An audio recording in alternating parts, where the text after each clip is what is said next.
My name is Robert Cahoon, and we're really honoured and privileged to have Jean-Luc Angelus, who's come all the way from France to talk about Scouts of Europe. This is our launch training day, and I'm really excited about this project. We've got some wonderful representation from Newcastle. Jean-Luc's been up in Newcastle a couple of days before, and this is really exciting. So in France, they have 33,000 Scouts of Europe.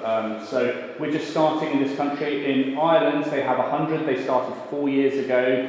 And the why for us, for me personally, I have 4 children, another one on the way. We want our children to grow and instill virtue in them and want them to be saints. And the Scouts is just a wonderful way for them to grow in character, virtue, holiness, and that's the why of what we're doing. And the how, I don't have any experience in the scouting world, but Jean-Luc is an absolute expert in this field, and so he's got the how. And in the morning, we're going to talk about the theory, and in the afternoon, we're going to talk about the practice, and we've got an hour for lunch, and plenty of time to discuss.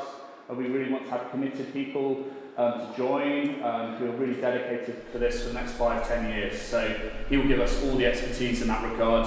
75% of vocations to the priesthood in France are coming from the Scouts of Europe, so which is a phenomenal statistic, and is really a real blessing. We're also blessed to have Father Lawrence Liu, who is the shrine, the parish priest and shrine director in Hampstead, who also has good experience with scouting too as well, who will open us with an opening prayer before Jean-Luc starts in just a minute. But to introduce our speaker, Jean-Luc has an incredible CV. He is the father of 8 children. He's been married for 28 years, and he is the CEO of the Alzheimer's Research Foundation in Paris, in France. He's got 10 permanent staff, and the team's been rated number 2 in the world for research and the 3rd biggest hospital in the world as well. He's worked for an NGO for strategy, deputy director for health, and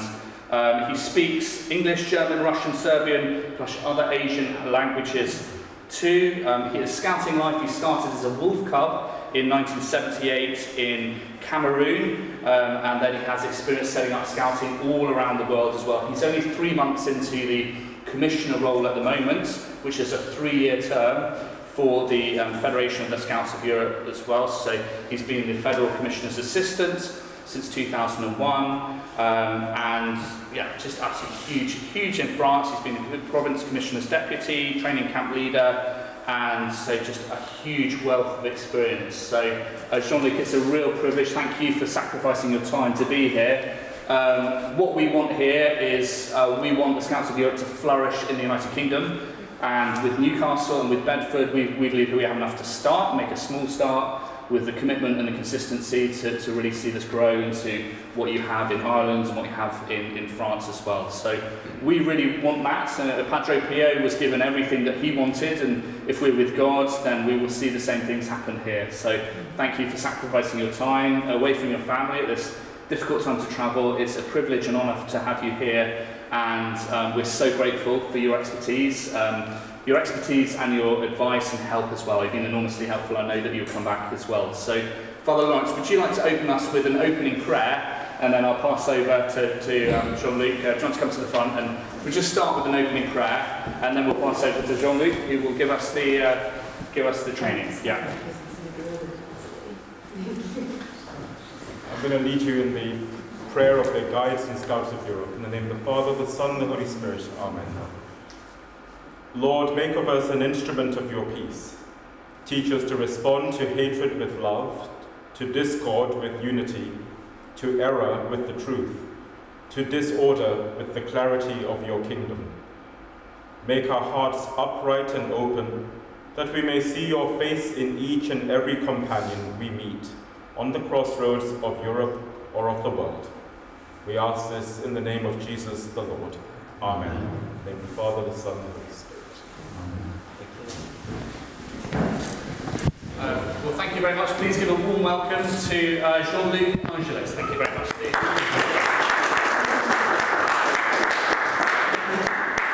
Hello. The sound is good for you?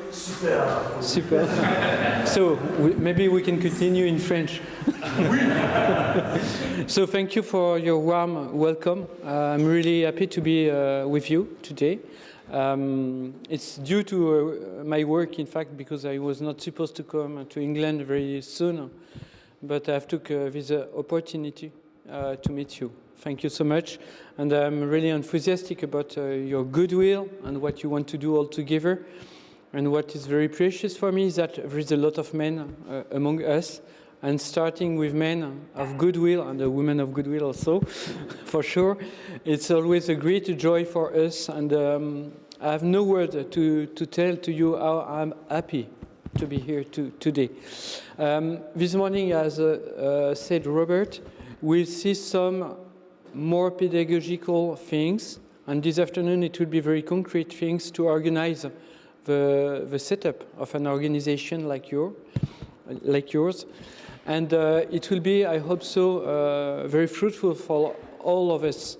Then you will face in the coming month many difficulties, many questions, and of course I will be here through internet, through Zoom meeting to help you, because we are starting a common adventure.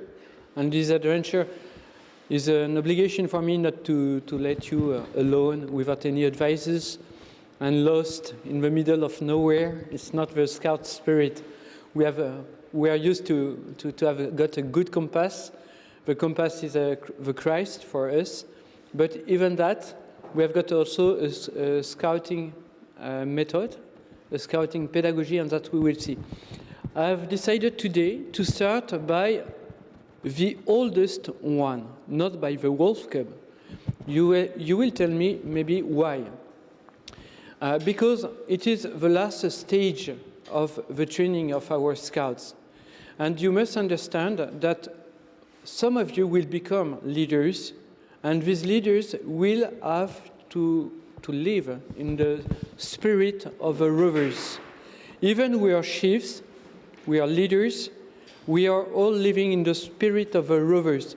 We always explain in France that every chief is a rover that has taken a service, and we are living this service as rovers. I must here introduce a difference. There is rovers that are all the scouts that are joining the rovers teams, the Rovers Clan. A clan is a group of rovers. We'll see that. It is for all the teenagers that are preparing themselves to become leaders. But even we are a little bit older than teenagers, than normal rovers, we still continue to live as rovers. That's why I've decided to start by what we call the red branch. You must see on my shoulder here, I've got 3 ribbons with 3 colors. These 3 colors are very important. These 3 colors are the symbol of all of our branches in the scouting. The yellow is a symbol for the Wolf Cub. Okay, you can see the yellow one here. Because it is a symbol of the joy, of the energy, of the sun, if you are a little bit pagan. The green one is the color of the scouts and the guides for the girls. It is the symbol of the forest, of course, because we are living all of our scout adventure in the middle of a wood. It's better. Or in park when we are living in big cities, you know. There is some trees there.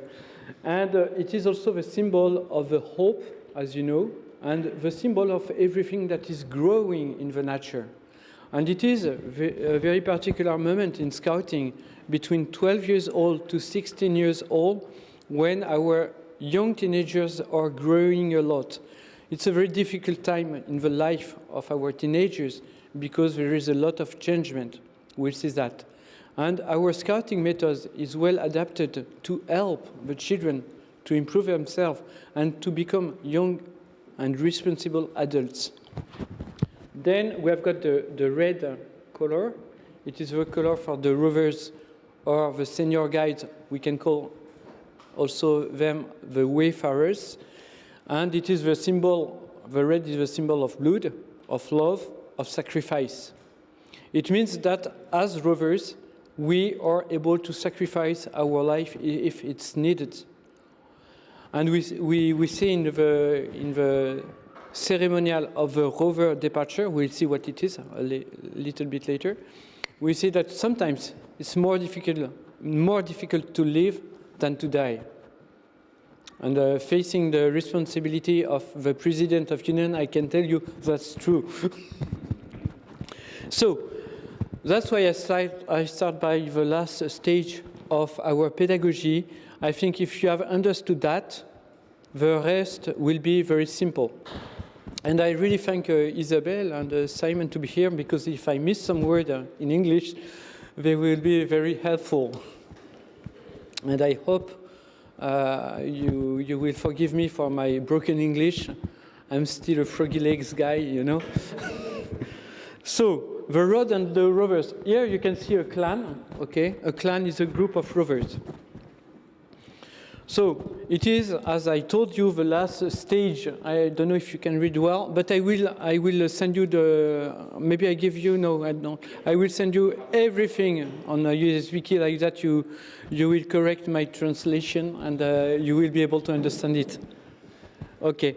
So, the rovers are the last stage of the educational training we have got for our young boys or young girls. I will always speak about boys, but be sure it exists also for girls. Even for the rovers, the method is a little bit different. As you know, the men has got not the same maturity as women, and we are doing things differently for girls. We call it the route method. Route means road in English, but sometimes, for the moment, we use the term and the word route for the rovers. It is a unique and original method that we have developed in France now for more than 40 years. And it is a very important moment in the life of our boys, because they are making all the choices that are concerning their future life. And the most important choice maybe is the vocation. The vocation is not only to become a priest or a monk, of course, it's also to get to the marriage for those that are in love with a wonderful woman, of course.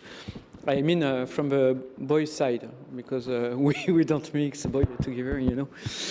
And as you know, our teenagers, our adolescents at the end of the adolescent time, they are self-centered.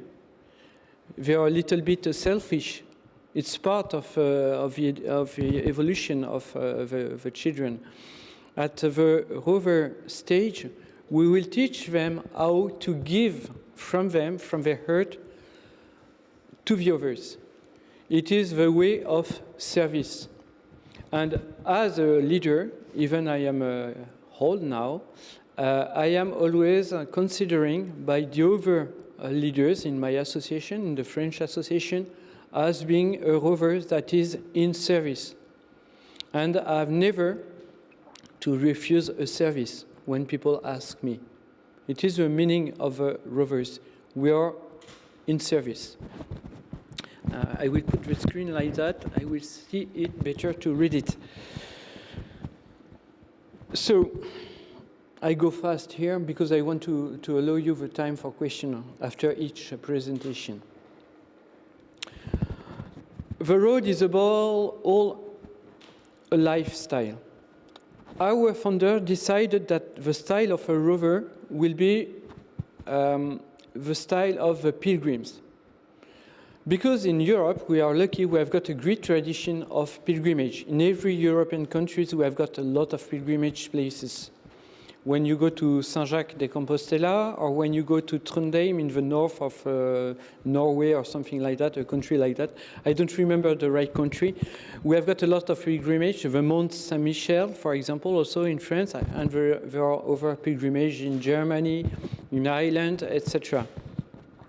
The model of a rover is very old, because if we see the first pilgrims, we can easily think to the pilgrims of Emmaus, that were working and that met the Christ. And this spirit is also one of service, of course, but one of humility.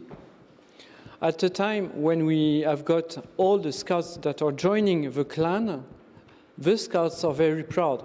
In most of the cases, they have been patrol chiefs. They have got a lot of badges. It means they have got a lot of skills. They have got a lot of recognition on their uniform. I've got nothing, you can see. It's a very poor uniform. Not a Légion d'honneur, not a lot of flags, and etc. And when we are going to the Rovers, we put away all of our badges to go in this way of humility. And that's very important to make a teenager understand that the future of his life will be full of humility. We try to teach to our rovers that on a word, we can build a city. It's one of the sentences we have got in the rover departure ceremony. It means that we can trust on a rover word. Nobody will lie among us. It's better. In fact, the reality is not exactly this. Just this way slightly up. Yeah, it's okay? Oh, wonderful. I put the chair like that. I will not move to... Of course, rovers are not perfect, but even they fall, they continue to work and they are going up and they are marching. Because I really like this word of Caesar about his Roman legion. He told about his legionary one thing, even they are on their knees, they continue to fight. And I think it is our Christian spirit. Sometimes we face a lot of difficulties, a lot of troubles, but we continue to fight for the kingdom of God. That's the meaning of our rovers. And we teach that to our rovers. Because when you're 17 years old, you're facing all the challenges of your life. You have to find your studies, what you will do in your life. It's a professional vocation. You have to find what will be your vocation as a Christian, becoming a priest, going to be married, maybe one time. First, you have to find the girl, of course.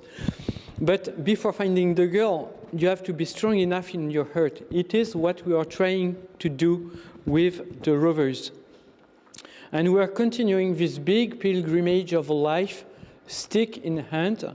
Normally, I should have come with my rover stick, but, well, in the plane, it was complicated to have got a lot of scout stuff, you know. So I decided to take the minimum.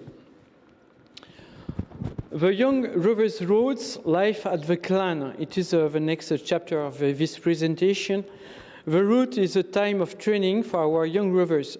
So this period is a minimum of 2 to 3 years. Why? Because when we have got scouts that are going to the rovers, they are between 16 to 17 years old.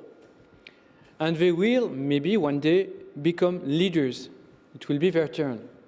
But when you take a scout from 17 years old, if you want to put him as a leader in a troop, for example, he will stay like another scout.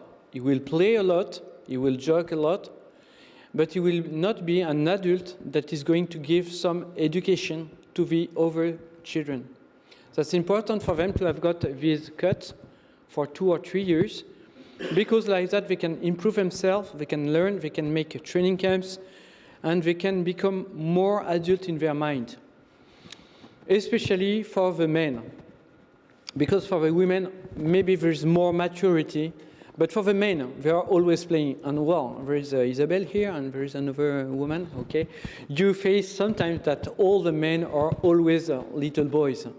The difference between a boy and an adult, for male one, you know it? It's the difference of the cost of his toys. That's all. That's all. In fact, we are able to lead our family. We love so much our spouses, but we are still men and we really love to play. And that's a great thing for scouting, because scouting is only a question of playing with the children. All the method is in the game. So coming back to the rovers, this training period will lead to reflection on a service commitment to scouting or in an association. It means even after the clan, a rover can go and give 3 years of his time to offer his service in, for example, NGO, or for example in a Christian association very close to the parish, for example. And it means we are not obliged to serve in scouting organization. Well, we are always expecting for new leaders. We are always seeking leaders for scout activities. We really prefer to have got leaders in our association and that rovers are going to serve in the association. But we must also respect the fact that we have trained very good boys to serve in other places where the church needs it. I said the church because as Catholic, it is our first priority to help the church through different associations that are committed in the service of the poor, for example, or other people, sick people, etc. To visit people that are in hospital is a good service, for example. You can make that for 3 years, but very seriously, not going at the hospital only 1 time a year, you know. It's not possible. It's not a service. It's an opportunity in this case. This period of service is for 3 years. And I really like this idea and I tell it every time I'm visiting a rover team or a rover clan. This service for 3 years at the age of 20 years old or 18 years old, it depends the time you are finishing your rover preparation, is a great, great, great thing. Because you face, as a young, that being committed for 3 years is difficult. You must be faithful to your commitment as a rover. And that's very difficult sometimes because you have got a lot of things to do. You have to do your studies, you have got your family. Sometimes you are living in your family. You are involved in a lot of association, you're playing music, you're doing some rock and roll at the party with friends, etc. I'm thinking to Simon. And you face that being faithful is complicated.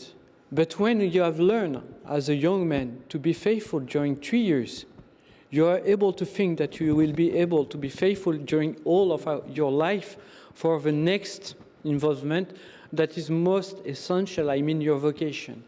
That's what we try to teach to our rovers. That's very important. Of course, here we are all involved in our vocation. But it means for young people that it makes them think about what they will do in their life. It's a very critical moment for them. And I hope the route is here to help them to make the decision, and the good decision. Of course, we are helping at every stage of the scouting pedagogy by our priest. We don't do that with only our personality or only our will. We have got also the advisors of our religious advisor. We say that they are religious advisors and not chaplain, and maybe Father Lawrence, you will explain why we took this name, or I will do it. But let us also note that every serving chief, as I told you at the beginning, is a rover that is on service. It means that the people among you that we decide to serve in the Scout organization will be considered as rover. Even you have not all the badges and you have not made your departure ceremony, it will come later on. But we will live in this spirit of service every day, every hour.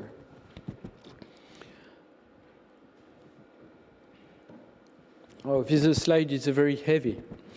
The road progression is similar in its stage to all the progression of the Scout, and the Wolf Cups, but differs in its spirit and expectation. Here that the minimum time we spend is 2 years, but it can be 3 years. 3 years is better, but in most of the cases it's 2 years because we need a lot of leaders. So, especially when you're starting an association like in your country now.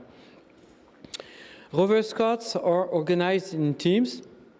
So we have got teams of rovers that are from 5 to 8 maximum rovers.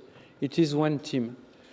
So you must understand that at the end of the Scout age, we have got maybe 3 to 4 young scouts that are becoming to be 16 years old or 17 years old, and they have to go to the road, to the clan.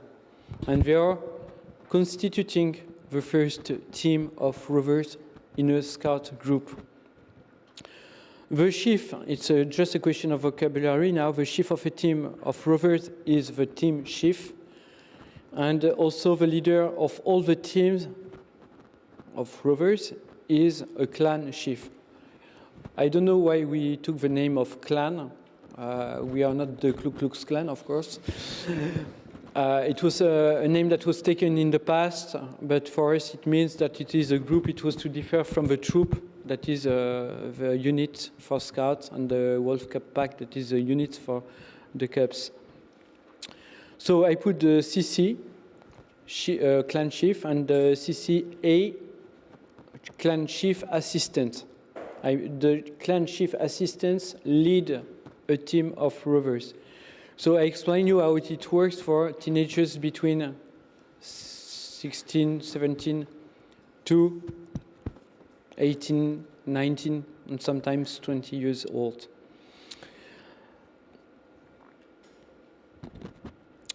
Here in a rover team, the difference with a scout patrol is that all the rovers are volunteers. When you are in a scout patrol, the patrol chief is always telling to the boys what they have to do. The patrol chief is ruling his patrol. He's telling John, you will bring some wood for the fire. Peter, you will cook the food, etc. When you are rovers, everybody must be autonomous. Everybody must have a look on what there is to do and do the things. You have not to wait, you have not to order, and you must wait. That it's very complicated when you're a clan chief or a team leader for rovers, you know, because you must wait that the young boys are moving, and sometimes you're boiling inside of you. The pot is to be clean, and nobody is doing nothing, and they are speaking a lot, and they are laughing, and nobody is cleaning your pot, and you're waiting.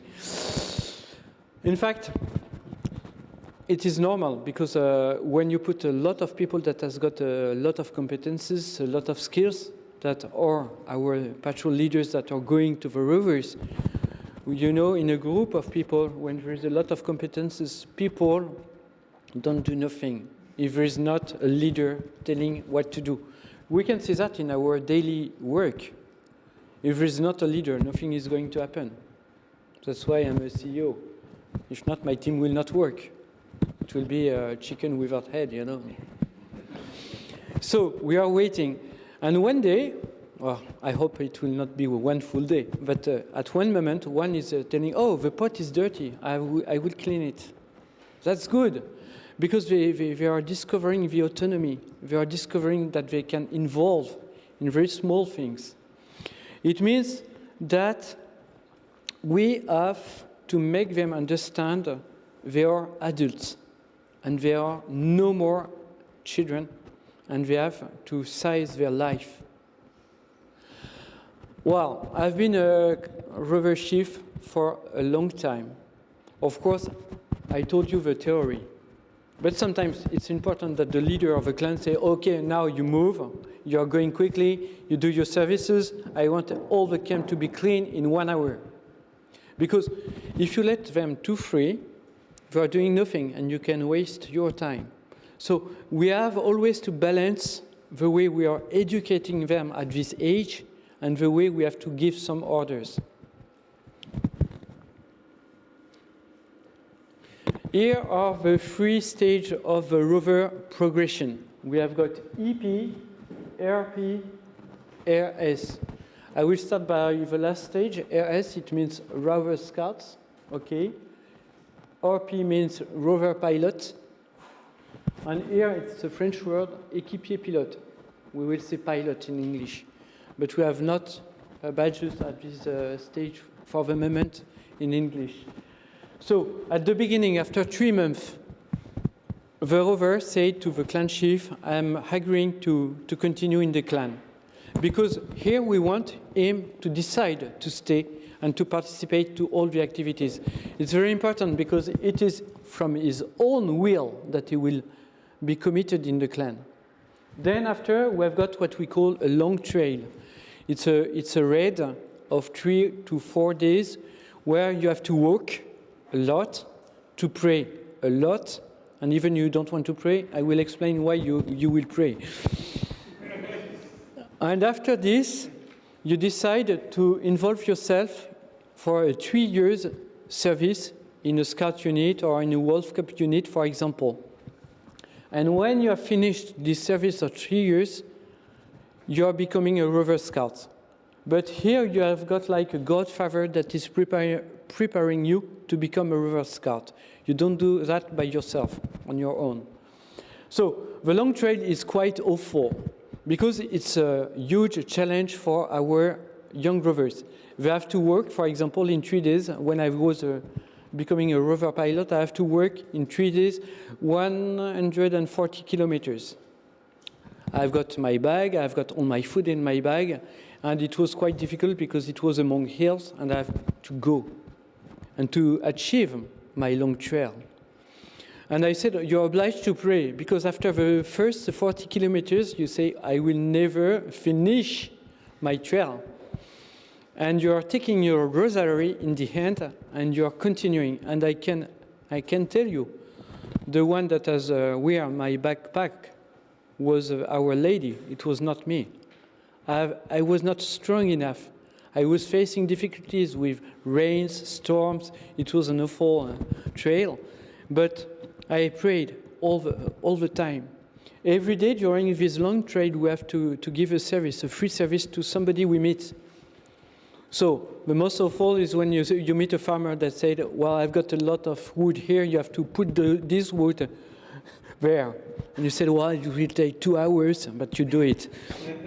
You do it. And you said, oh, I have 80 kilometers to achieve my long trail. How I will do that?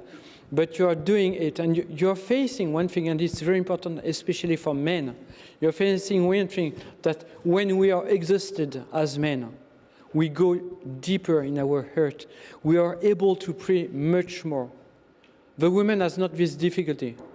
They have got other difficulties, but for men, that's very good. That's why there is not long trail for the girls, for example. It's another things to do. I will not detail because it will take time, and I don't feel I am a girl.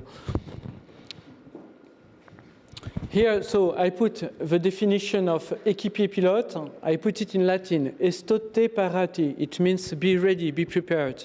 Like the initial of Baden-Powell, be prepared. Then we have got rover pilot, respondere parati, ready to serve. And then we have got rover scouts, there is nothing in Latin. We have got some bad games in French to explain what is a rover scout, but I will not try to translate it here.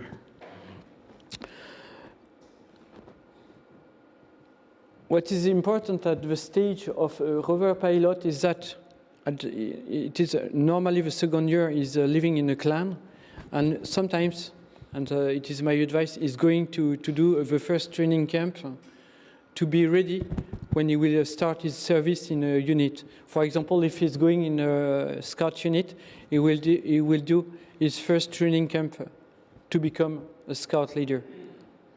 It's important because when he arrives in the unit, he is able to serve immediately. We have not to wait 1 year or 2 years that he has got some time to make the training camp. For sure, we'll speak about the training camp this afternoon and how to deal with your association. We have got a lot of things to do. Activities at the road with rovers, we need to have got physical dynamism. For example, canoeing, compass rain, mountain, abseiling, etc. Our guys need a lot of adrenaline. If you don't give adrenaline to your rovers, they say, well, the activity was so boring, I will never come back. Even it is a raid when you're working a lot all the night and praying. I have made that with my rovers, 40 kilometers during a night. They were exhausted. The priest came to see us and visit us and celebrate the Mass at the beginning of the day. it was awful for the Rovers. They were like that, you know, completely exhausted. But years after, when I met some of them, because they are a friend of mine, they said, "You remember this night? It was awesome. It was incredible what we've made. The priest was celebrating. It was so beautiful when the sun was coming." And these good souvenirs are the most essential things, because after, when you're facing difficulties, you always remember that you were able to face a lot of things at the Rovers' age, that you have succeeded in such crazy challenges that you're able to continue in your life to face challenges. Intellectual dynamism. I like this idea of training our Rovers also on the spirit level. And here our priests are very helpful, because we must consider that at the Rover age, our young men are very skilled for their studies. They are becoming engineers, doctors, but in their faith, they have got still the knowledges of young children of 12 years old. And here it's important what we are doing with the priests, because we teach them to open their mind, to open their heart, to have got some spiritual readings and not only technical readings for their studies, for example. Technical dynamism, I mean that our Rovers must be good scouts with a lot of skills. Because when you're going back in a scout unit, you need to have got a lot of skills. So you must be the best in your skill. Spiritual dynamism is through the exercise of charity, but also it's through the practice of sacrament. Confession is not an option for a Rover. To go to the Mass daily, or if I can, of course, is not an option for a Rover. It must be an habit. It must be our daily way of life. Yeah, optional, sorry. It's not optional, thank you. The rhythm of activities with Rovers is lighter. It's a good argument for the parents. They said, "Oh, my son has been scout for 4 years, now it's time to study." Oh, you're lucky, because the Rovers organization is for students. There is less activities. When you're a scout, you're going to camp every month. You have got 2 or 3 meetings a month. It's a lot of activities. When you're a Rover, you have got less activities. A team meets at least once every 3 weeks. So it's lighter, and it's okay, because like that they have time for them, they have time to study, and they also have time to read the books that the priest has advised to our Rovers, you know. We have to check they are reading it. We have got, for example, team weekend. The weekend is punctuated by prayer, by walking. At every weekend with Rovers, we walk. Even it's symbolic, you know. It can be only 5 kilometers, because for this weekend you have decided to make some canoeing during a long time. But we always start by walking, because the spirit of Rovers is the spirit of the pilgrims. So even we are going in mountain and climb rocks, etc. for hours, we must first start by walking. Team meetings, their format is very variable. It is important to encourage reflection, but also, if necessary, the preparation of technical activities, as written. Training in mountain techniques, sailing, parachute jumping. I really like parachute jumping, because when you have got scouts, they are very proud of themselves. They have got a lot of badges. They are, well, strong men, okay? When they are facing the door of a plane and they have to jump, they are not the same boy. Even you are going in mountain, I don't know how to say that in English, faire du rappel. Hein? Abseiling, yes. When you're doing abseiling, it's good, because you face your guys, and they are looking, wow, it's 10 meters? No, it's 60 meters. Oh my God, how? And the one that was very proud 2 minutes before is becoming somebody more humble, you know. The team chief must have agreed training plan with the clan chief, of course, etc., etc. So I will give you all the presentation like that. Will take time.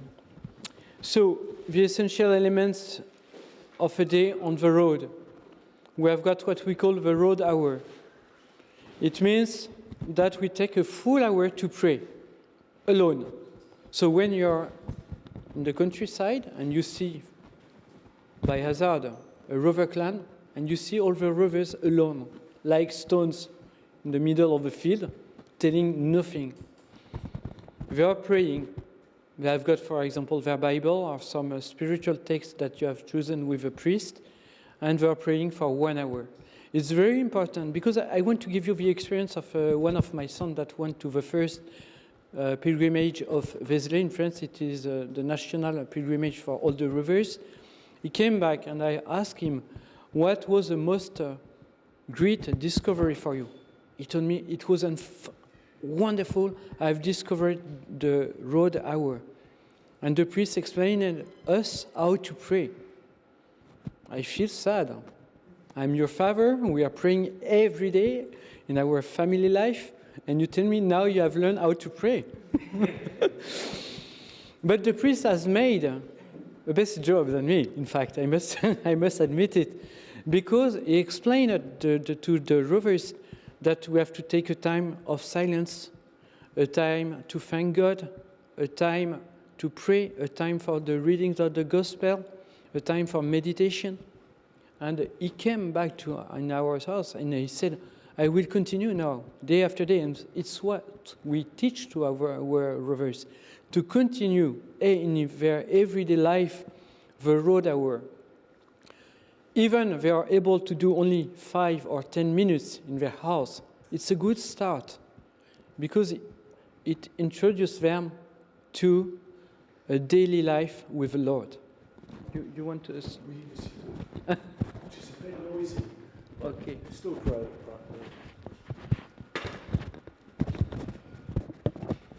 Because you are staying still. Oh. You're a good scout leader. Very disciplined.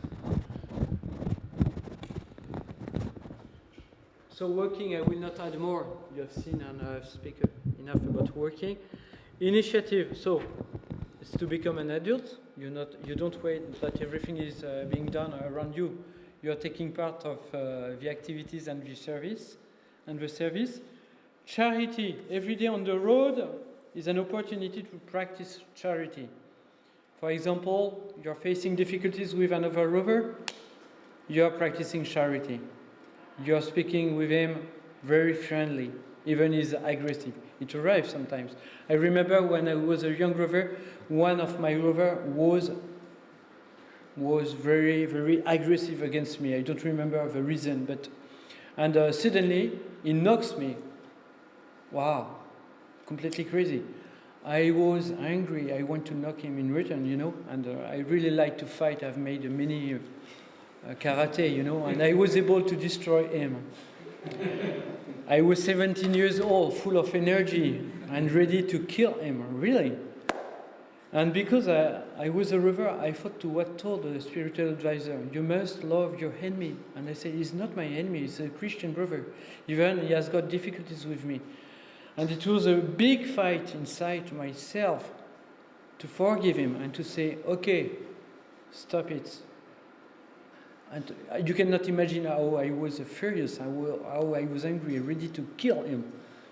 And I think it was a big discovery of my life. I can be the master of my soul.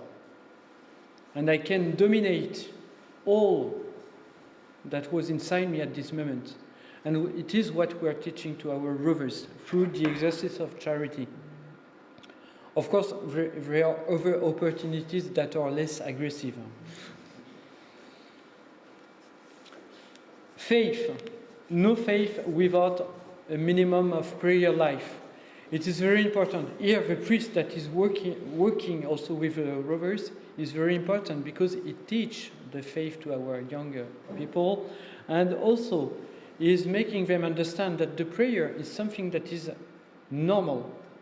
It is not an exception when I've got time enough. When I want to find time to play on my mobile phone some stupid games like Candy Crush, I have not Candy Crush, so I don't know how to play.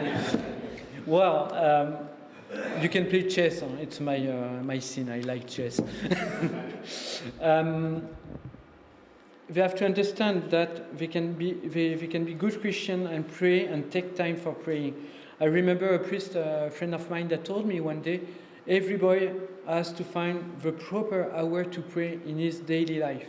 For some of them it will be in the morning, for others it will be in the evening, but the day the rover has found the good time, he must keep it. For example, I really like to pray in the morning at between 5:30 or 6, and I'm always waking up at this time because I don't want to miss this very important moment of my day. So fortunately, I was wake up very early with a family of Isabel and Simon, so I have this time for me and I was happy. Then after, I have written a lot of emails to my Italian Scouts friends.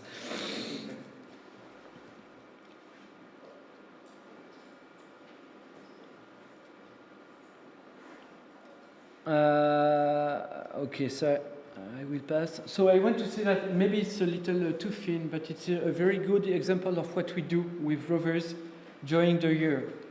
We have got meetings with the Rovers, the team of Rovers, and during these meetings we have got briefings. These briefings, we call it in French, des topos. These briefings are very important to make the Rovers progressing in their knowledges of the faith, of their responsibilities. So, for example, the theme of this year, it was the past year with my clan when I was a clan chief, was be free.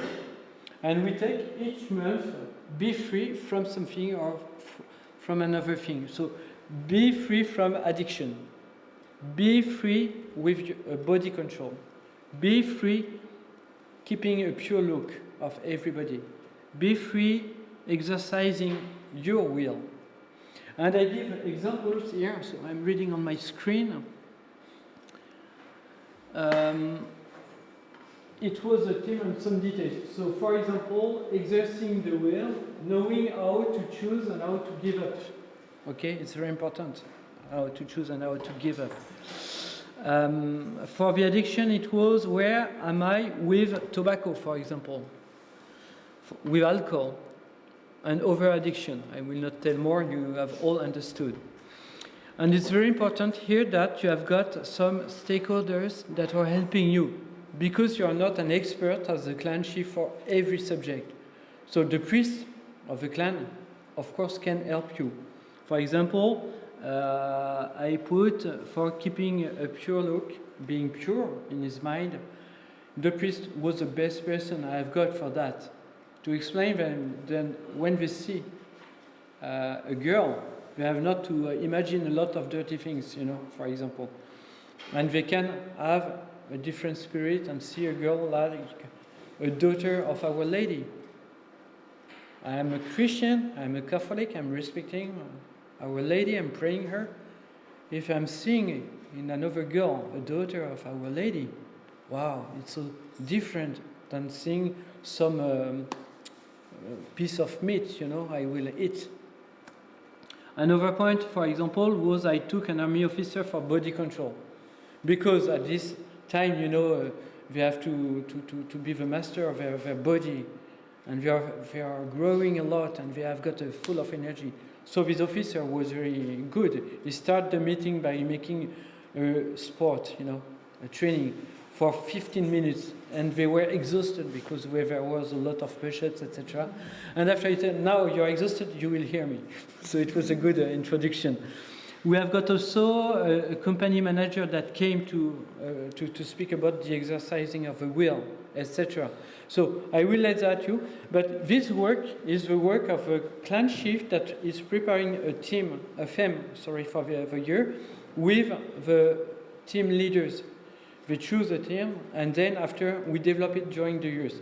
And we add also sometimes the reading of some books that are dedicated to the team. Like that, it's better. They are going deeper in their reflections. You don't see how it can be powerful for our young, because when they are 18 years old and they have spent 2 years, they have explored a lot of subjects, and they have got, in fact, a lot of things to think, to decide, and they have got keys to decide for themselves. and they are free to decide what they want, to choose what they want. But they can choose with knowledges, and they are not being like slave of all the fashions and following what the journalists or the newspaper are telling and going in different direction. So the great activity in the road are a summer road. So we are working during 5 to 10 days. In most of the cases, we are going on a pilgrimage way because it is better. There is a lot of chapels, of monasteries, or sanctuaries to visit, to pray. We have got a daily mass, of course. We have got the road hour. It's good. And it is the whole clan that is doing this activity, not only separated teams. Even each team is living all the day together, and we just join all together for camping in the evening. So I will not detail here a typical day. You can see it starts at 6:30. Sometimes it's 6. With me it was 5 because I really like to put pressure on them and to add more kilometers. But I really enjoy to work. So if one day you are coming in France, I will really enjoy to work with you. We have got always the Angelus. It's one of the big thing in the Rovers' life, because even I am alone in my home, I pray my Angelus. And now we are lucky because we have got all mobile phone, so we can put some ring to remind that we have to pray the Angelus. And I never forget my Angelus, 3 times a day. And well, even I'm working, I know the Angelus is coming. So I go out of my office and I pray my Angelus. It's a time for God that I give every 3 times a day, at minimum. So, a week on the road, the routes are done carrying all backpacks, tent, food, tools, etc. So your backpack is already minimum 15 kilos, much more 20 kilos. So it's heavy. But they are young, they can do it. And it's a good training for those that are going to the army after. They are perfect, well trained. When I was going to the French army, because I have started my work by the French army, I have got no difficulties with all the physical exercises. I was well trained by the scouts.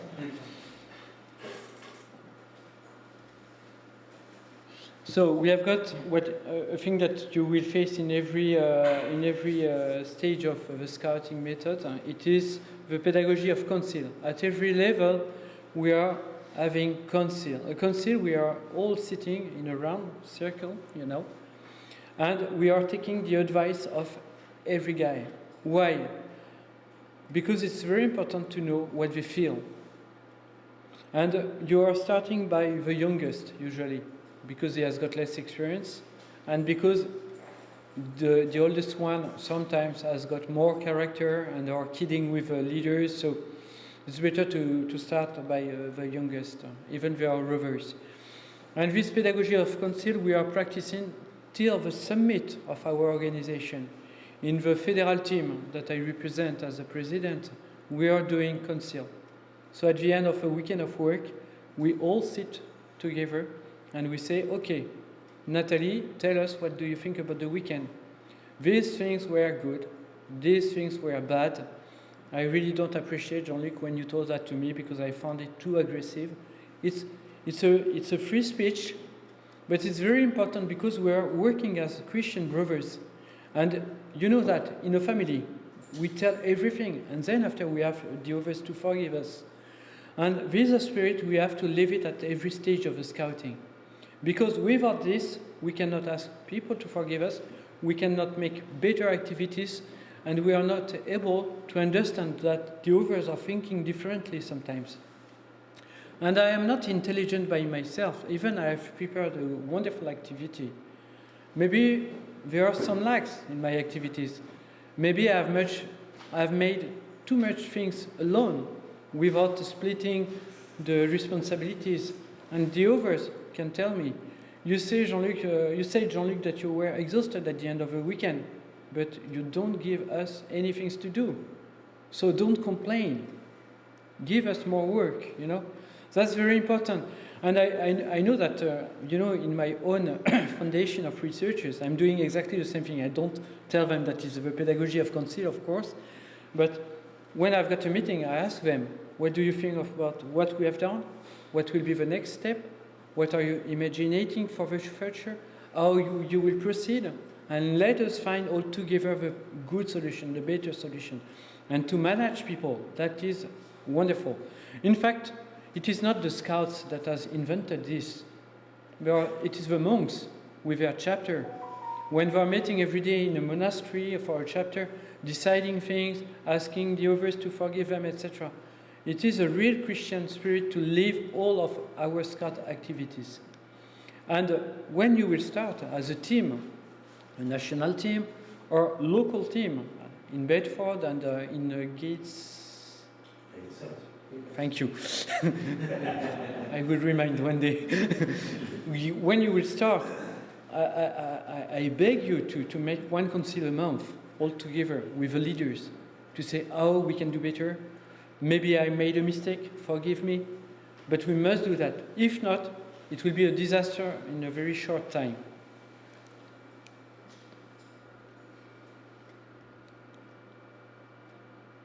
So, the three difficulties, pitfalls that we can face with the road. The first one is to turn a road clan into a small seminary. Yes, that's true. We have got a lot of rovers that are discovering that God is calling them. It's wonderful. It's amazing. That's why we have got so many vocations that are coming from the Scouts of Europe. Because the road is a moment where we can think about their vocation, we can pray for that. And because of the presence of our priest, it's a good moment for them to speak with priests. Even the others are not going to become priests. Maybe for some of them, it's the first time we can speak, live, eat with a priest. And to see that he's a normal man, living the same life, but he has got a particular vocation. He has been chosen among us to become a priest. And some clan chiefs are very interested in giving a lot of vocation. It's like a challenge. In my clan, we have got 4 priests that has go to the seminaries. Oh, wonderful. At the beginning, they are not priests, they are seminarists, in fact. In my clan, we are better. We have 5, you know. And when a leader has got no experience, when a leader has got no skills in scouting, the temptation is here. Because we are all Christian, we can all pray rosary. So you're giving to your boys what you have got inside of you. And when you have not a lot of scout skills, you're giving a lot of prayer, you're doing a lot of rosaries, you're having a lot of mass, of confession, of adoration. I don't mean we don't need an adoration, but we don't need to have, as I've seen in some clans, an adoration each day. It was completely crazy. During 1 week, if we have got an adoration for 1 hour or 2 hours, it's good, but not every day, you know. So we have to avoid to become a small seminary, because we have not to do the job of a seminary and of religious people. That the road clan is not a commando preparation. Yes, because we are doing strong things. We are jumping with parachutes. We are abseiling in mountains, etc. Well, after 2 years of clan, our rovers feel stronger. I'm ready to go to the French commando, to the Foreign Legion. I'm ready. No, we are not a club of commando people. We are here to train our body as man, to be able to exercise our will first, then to be able to conduct our life, to drive our life, and to be the master of our body, of our soul. It's very important for men to be the master of their body, especially for men. But it doesn't mean that we will all become officers or NCO, because we have got a lot of military vocation in our organization in France, It is not a commando. So some of our clan in front has got some military style, and we are fighting against that because we are not preparing commandos. Then the last difficulty can be to let the rovers do what they want, to never order them to do anything. I have met a clan chief that was always waiting that his rovers are taking initiatives. Remember, they are 16 or 17 years old at the beginning. They are still teenagers. Sometimes you must kick their you have understood me, in fact. You must make them move, you know. If you are not telling to somebody that is lazy that he has something to do, and that is always lazy, and that now you are fed up with his attitude, he will never change.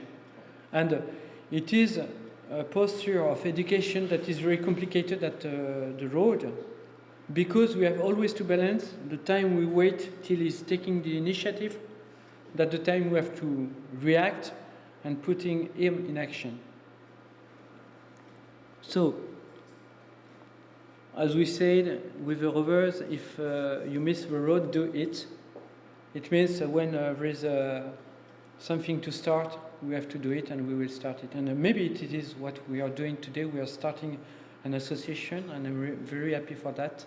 So I have finished this quick and short presentation of the rovers. It was a presentation for the rovers that are going in a clan. I mean 16, 17 to 20 years old guys, okay? As leaders, we are all in this spirit of service, even we will live it differently. It means that as leaders, directing, ruling your units, your groups, you will have to meet as rovers for activities a minimum 2 times a year. Altogether, between adults, with your young leaders, if you have got young leaders, okay, to take your time for you. Because you will give as leaders a lot of things. You will be always in the way you're offering everything, all your time, all your spirit, all your services. You need to regenerate inside of you. That's good, and that's what we are doing in my own province. We take 2 times a year, we are going to pray together, we are working, we are sharing food that we cook on the fire, we are camping out all together, we have got some preach of our priest, some briefing, and it's a good opportunity also to breathe all together, to share the same ideal, and also to remember that we are all adults in a role of educating our young people. So I have finished for the rovers. If you have a question regarding this stage, I can reply to you.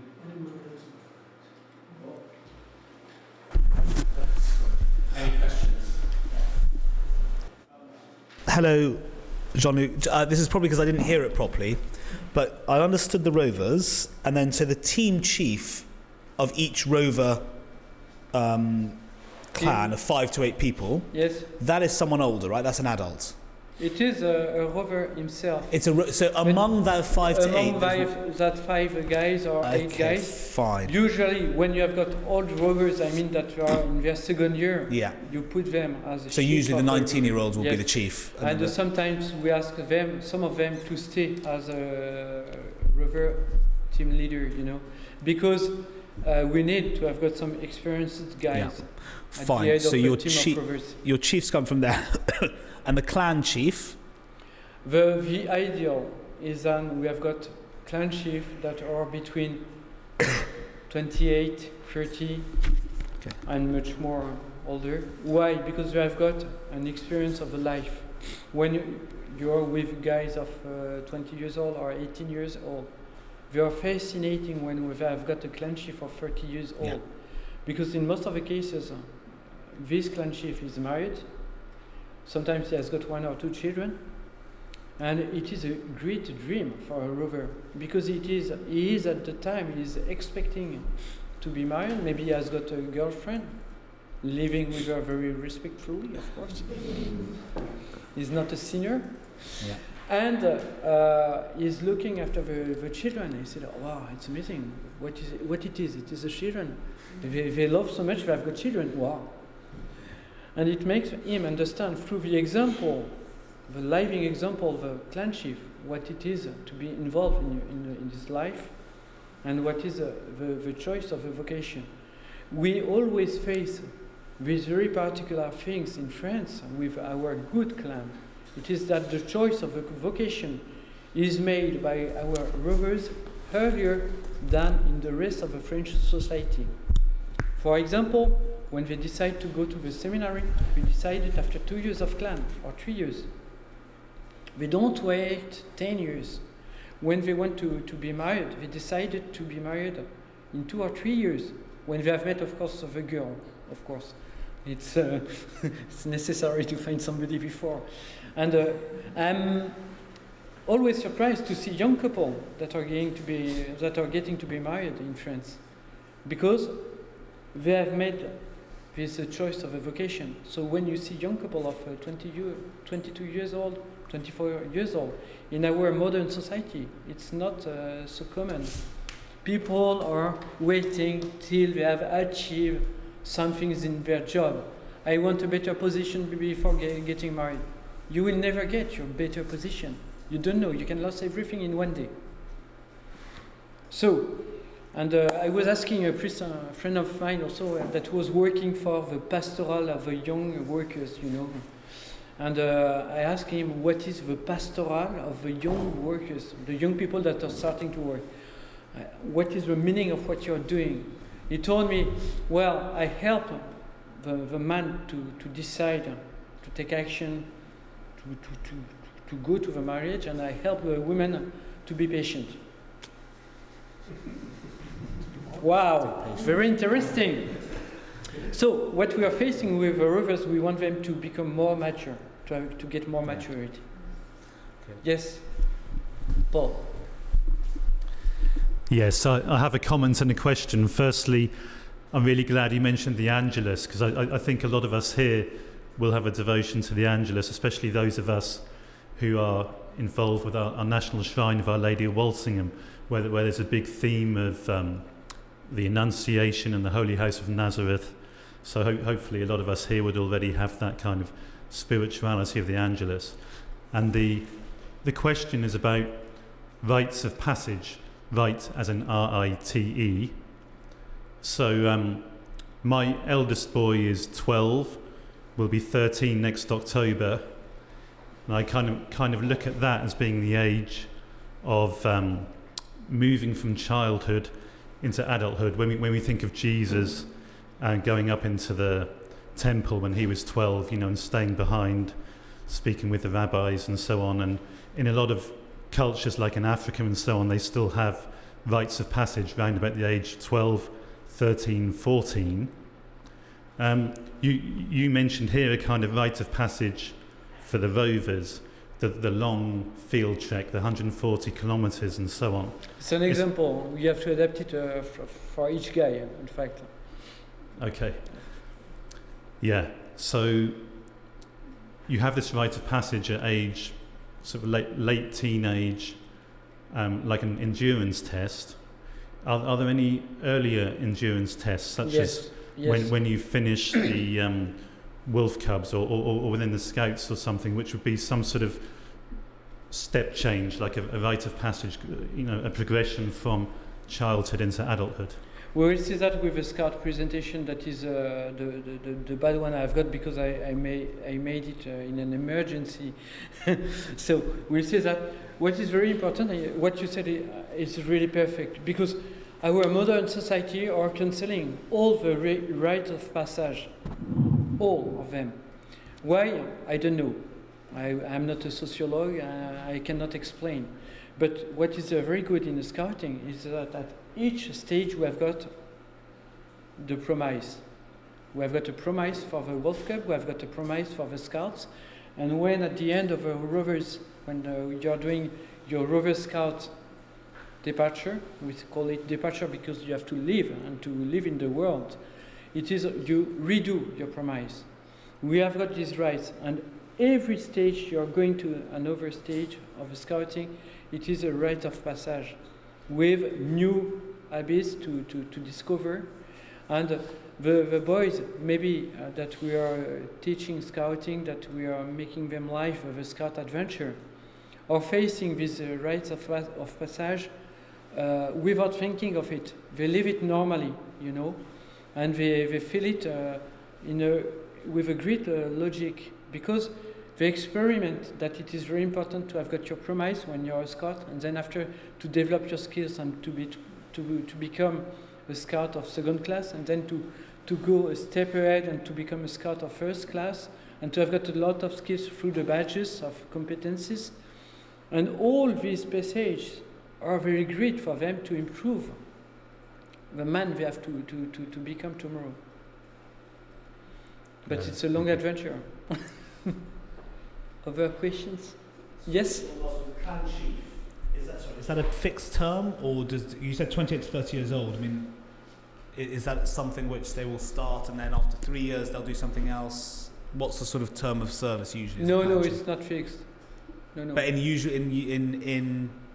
general, is there a general? In general, in fact, what we love is when we have got team leaders that are between 17 to 18 years old, and clan chiefs that when they are between 28, 30, till 50, till 60. It depends also on one thing. The first base of scouting is the health. If you have got a bad health, you cannot do scouting. I told always to my children, the day I will not be able to camp under a tent, I will have to stop scouting. And when I say camping under a tent, I mean without a bed, with our pneumatic things, you know. No, I put my sleeping bag on the ground and I sleep like that. If I'm not able, and if in the morning I feel like an old guy, I have to stop it right now. So I'm able to sleep here if you want, if you let me.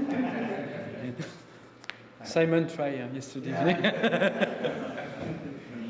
Other question regarding the Rovers? Just on the physical health, France has got a legacy of scouts, but we don't really hear.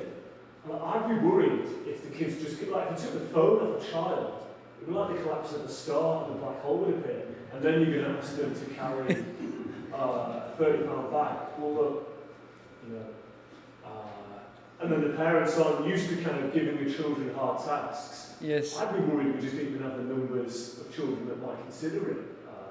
Cynical. Is there some advice you can give here, like, look, we're going to do the scouts, prepare the parents for the children, they're going to have some hard tasks. You know, because if we just say, right, scouts is next Friday, you know, campaign, it's just going to be great. I think they're very surprised, like, to see when kids do something for, like, even if we do a 5th week.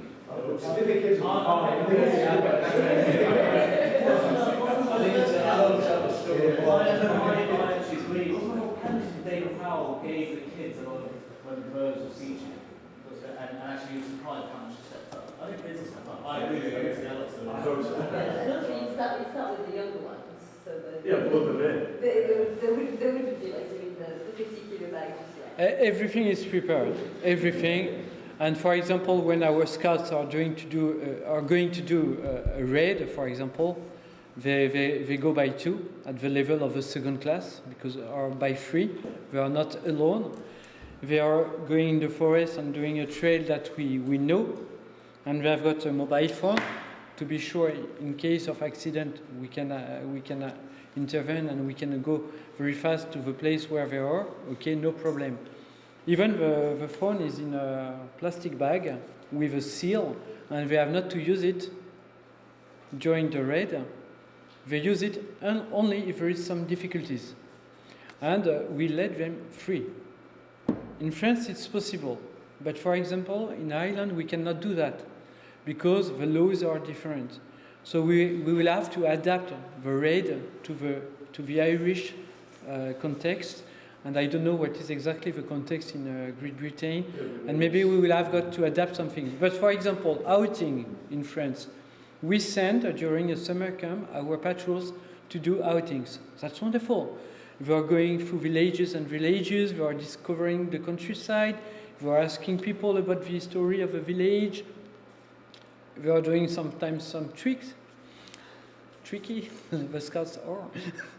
And we are coming back after 3 days of discovering the area where the camp takes place. It's possible in France. I've got a French troop that went to Ireland, and they made a summer camp, and they fought like French people are used to fight for their camp, you know. So they sent the patrols in a different direction. And the scouts were working alone without any difficulties. They are used to do that all the year. They are used to camp under the snow. They are used to work for kilometers and kilometers, no problem. But the police came and they said, "What are you doing alone? Where is the adult? Where is the leader? We don't need leader." What? We don't need leader. The leader is in the camp, he's taking some rest, maybe he's going to a very good Irish restaurant. What? It was, a shock of cultures. So the policeman found the troop leader, and they said to him, you cannot do that, it's amazing, they are alone. If there is an accident, and the troop leader said, if there is an accident, they will ring me. No, but you cannot do that. It's forbidden here. Said, yes, but they will finish and then they will come back. It was two deaf people speaking together. So, for sure, in England we will have maybe to adapt it, because maybe the context is quite similar to the Irish one. But I'm really confident in the way that we can do a lot of things like outings, even for our British boys and scouts, because it's possible, in my opinion. When you have got a leader that has got his car, that has got a phone, he can intervene where he wants. And he said, well, I'm coming back, I've got the food, I bring you the food, etc. Yes? Which is exactly what the Duke of Edinburgh do. They give them a phone and they say, we have a problem. Yes, so they ring the leader. So they can get away with it either. Yeah. So, yes?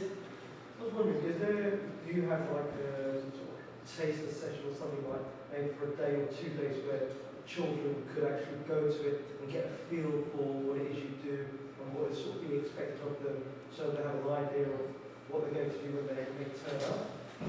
So they have got a minimum of food in their bag, okay? And they have got also money to buy their food on the way. Because if not, the bags are too heavy for the children. And sometimes we can also decide as leaders of a troop that we will check our patrols every day, giving them the food at this place, and they have got maps. So we told them at midday you must be on this village very close to the church, and we will give you the food, for example. Like that, as a leader, you check that everything is okay for the boys, because some of them has got difficulties. I remember one of my scouts that decided to work without any shirt. It was a summer. So after 2 days, he was completely red, And I have to bring him back to the camp and to put him some cream, and it was like he was absolutely roasted.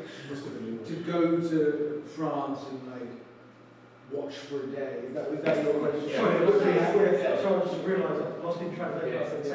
Is it like sort of like an open day where people can go for a day or so just to see what is involved, or maybe like if you had the kid, maybe if you had some bag, An example of your say activity. 10 kilos or 15 kilos, get them to carry out so they get to feel what does it require being a scout? No. There is nothing that is required. In fact, if people are coming like they are, we train them, of course. A scout patrol, for example, is not going to do an outing of 3 days at the first camp, for example. We send them 1 day at the beginning, and after 2 days, we must be sure that we can be confident with a patrol chief, for example. Because when in France you allow a patrol chief, it means it is a guy between 14 to 16 years old that has got the responsibility of a scout patrol. So you must be sure he is able to react correctly when there is a difficulty. Even you have got a mobile phone, etc., you must be sure that he is able. Yeah. Ils veulent savoir s'ils peuvent voir une troupe en action avant de prendre les décisions de s'engager pour les trucs. Ici, c'est compliqué. But what you can do, maybe I will find some movies on the, even it is in French, you can see like that what we are doing. Rocky boom, rocky boom. We have got a troop in England, yeah, so would you be able to see them in England? There is a troop in London, but I don't know. But in general, yeah.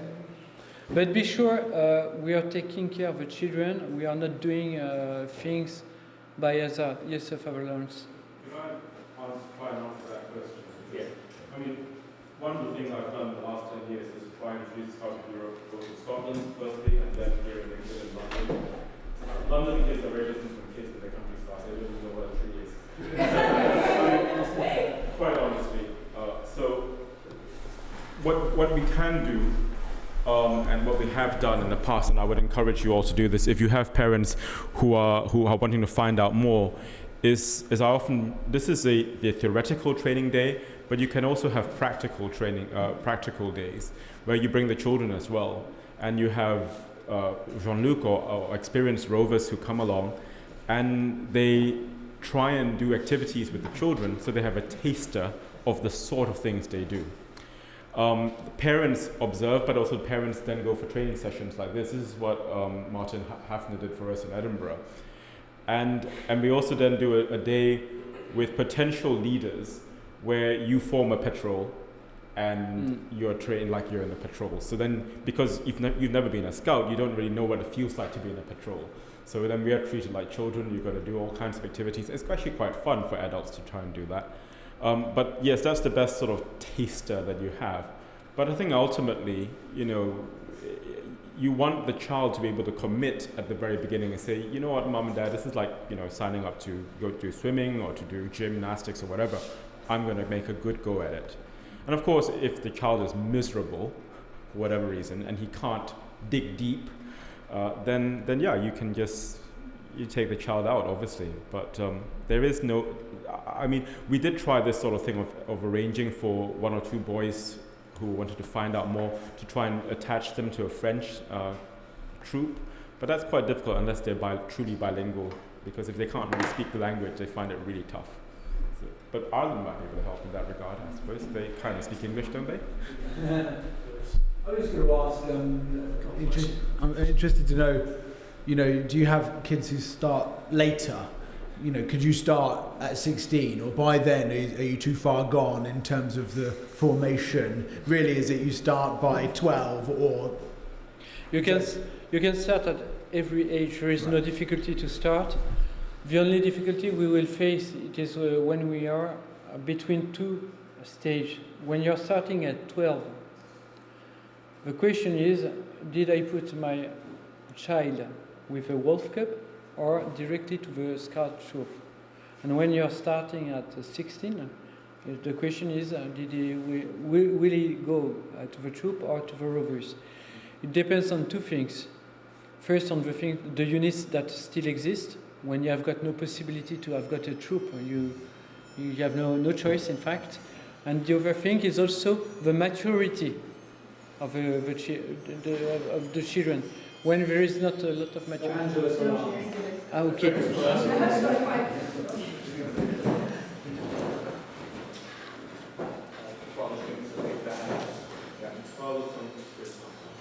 Angel God declared to Mary, Jesus, by the Holy Spirit. Hail Mary, full of grace, the Lord is with you.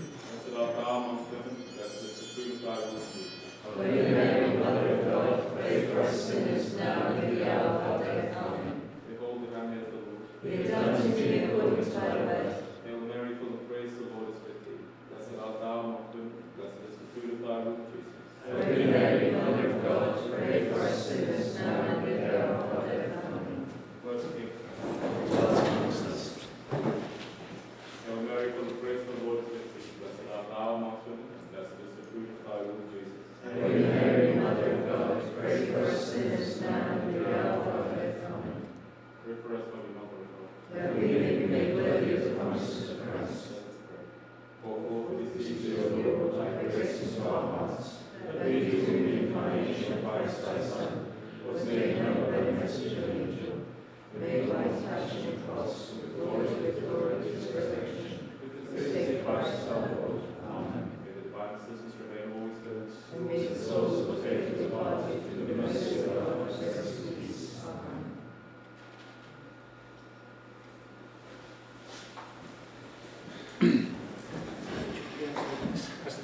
Yeah.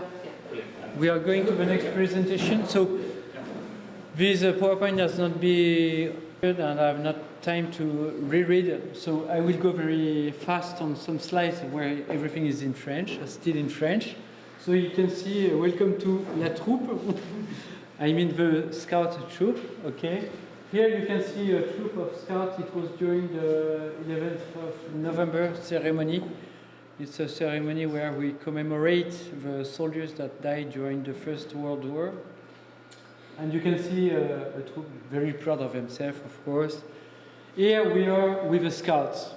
No problem, they are proud. They've got a lot of skills. They are shouting a lot. They are scouts. In fact, when you are going in a wood or in a forest in France, you are enjoying the beauty of nature. You are enjoying the flowers when it is spring, for example. And suddenly you hear wild boar shoutings.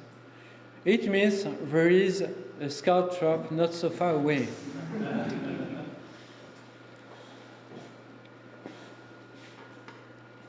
So, a troop scout is composed by patrol. A patrol is a team of teenagers from 12 to 16 years old that has got a patrol leader or a patrol chief. That is the same thing. In fact, I face a difficulty with the Irish people, for example, because when Baden-Powell wrote Scouting for Boys, he was always speaking about patrol leader. But when we introduced scouting in Ireland, the Irish people said to us, we prefer patrol chief, because we have got leader for everything now.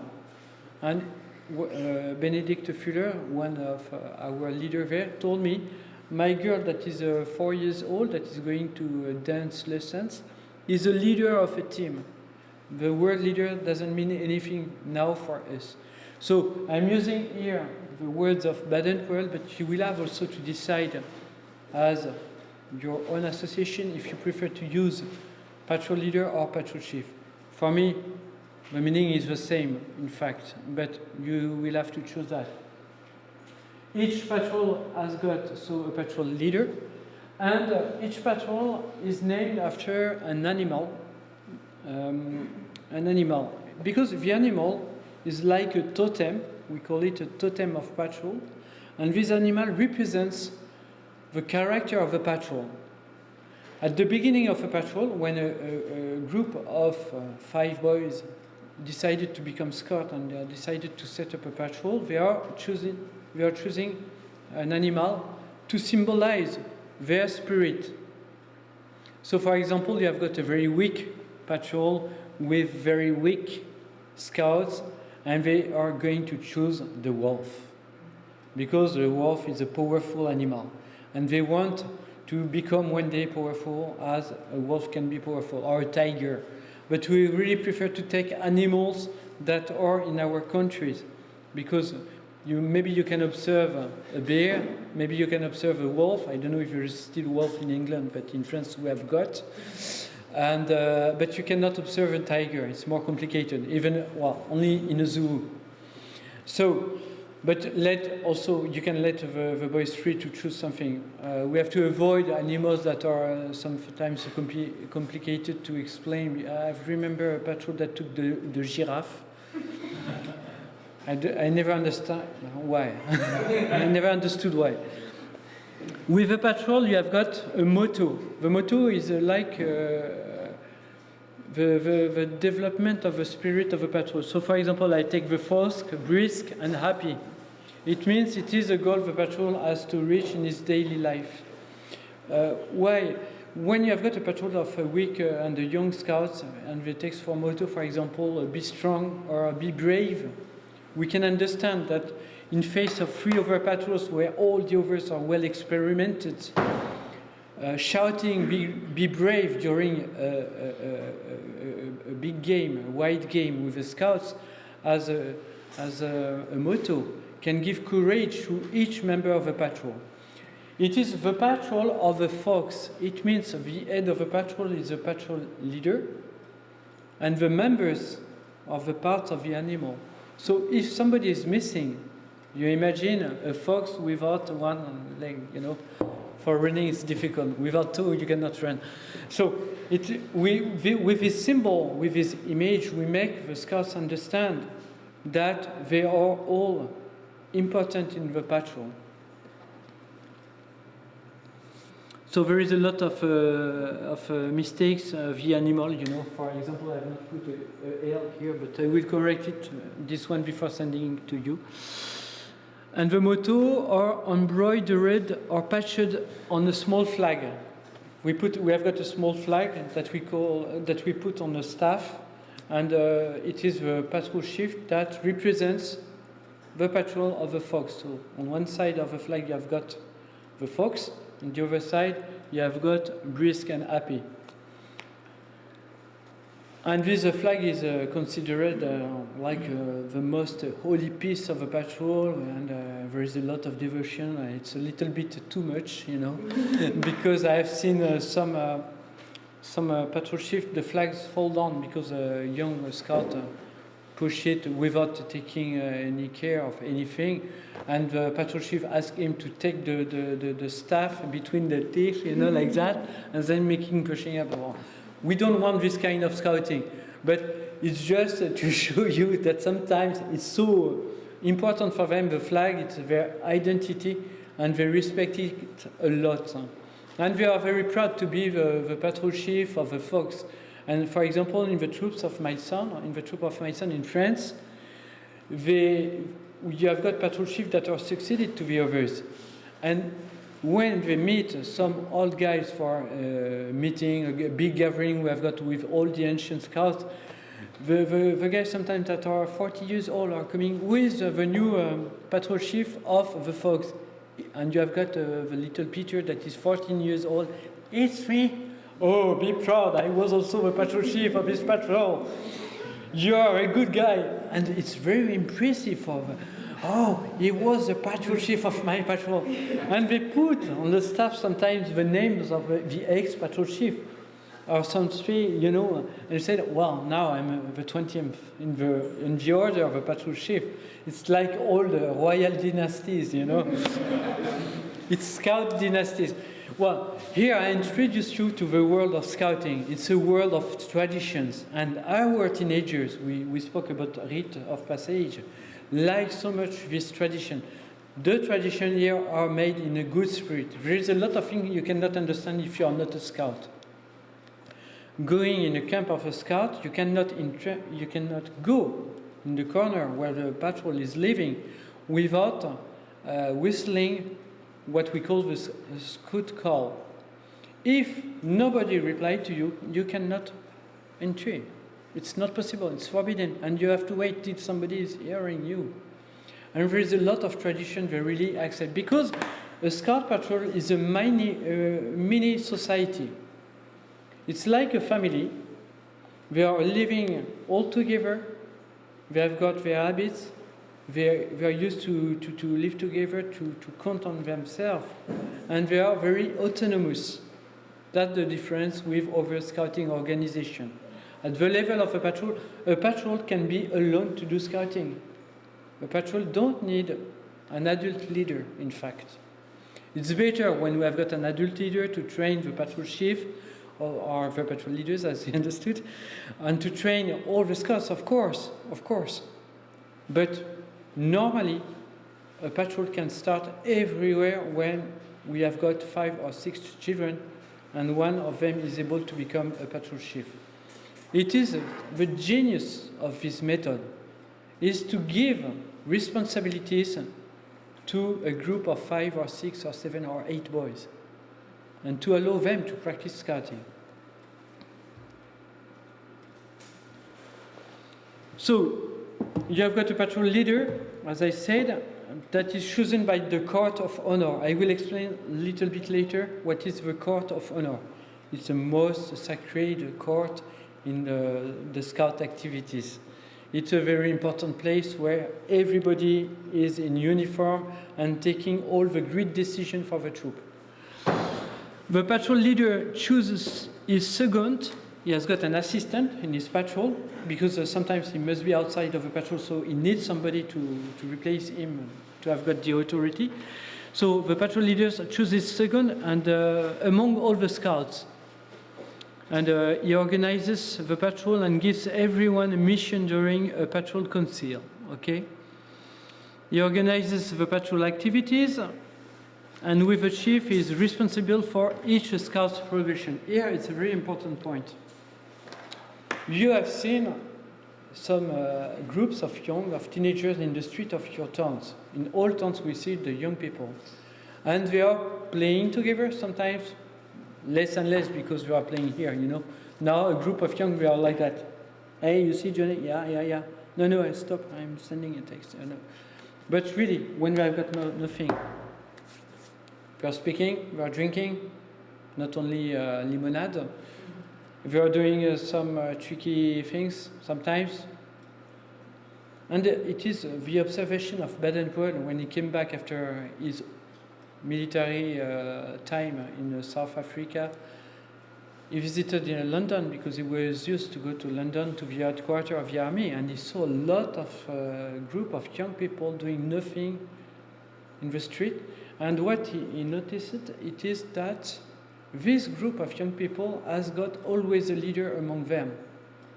Even they are bad boys, they have got a leader. And this is a typical aspect of the teenagers. Among them, they choose a leader. Always. In a group, there is a leader. There is no group that can exist for a long time without a leader. And that's why Baden-Powell say, wow, maybe we can do something with this aspect of the teenagers. They need a leader, we will find leader for them to educate them. And that's the difference between a group in the street of young teenagers and a scout patrol. It is that we have got a leader, a patrol chief, that we will train to become an educator of his younger brothers. And when you have got a guy that is 15 years old, that feels responsible of the youngest one, I mean the boy of 12 years old, that is considering it is like a little brother, and he has to take care of him, because if he don't do so, it will be complicated to manage the patrol to do great adventures.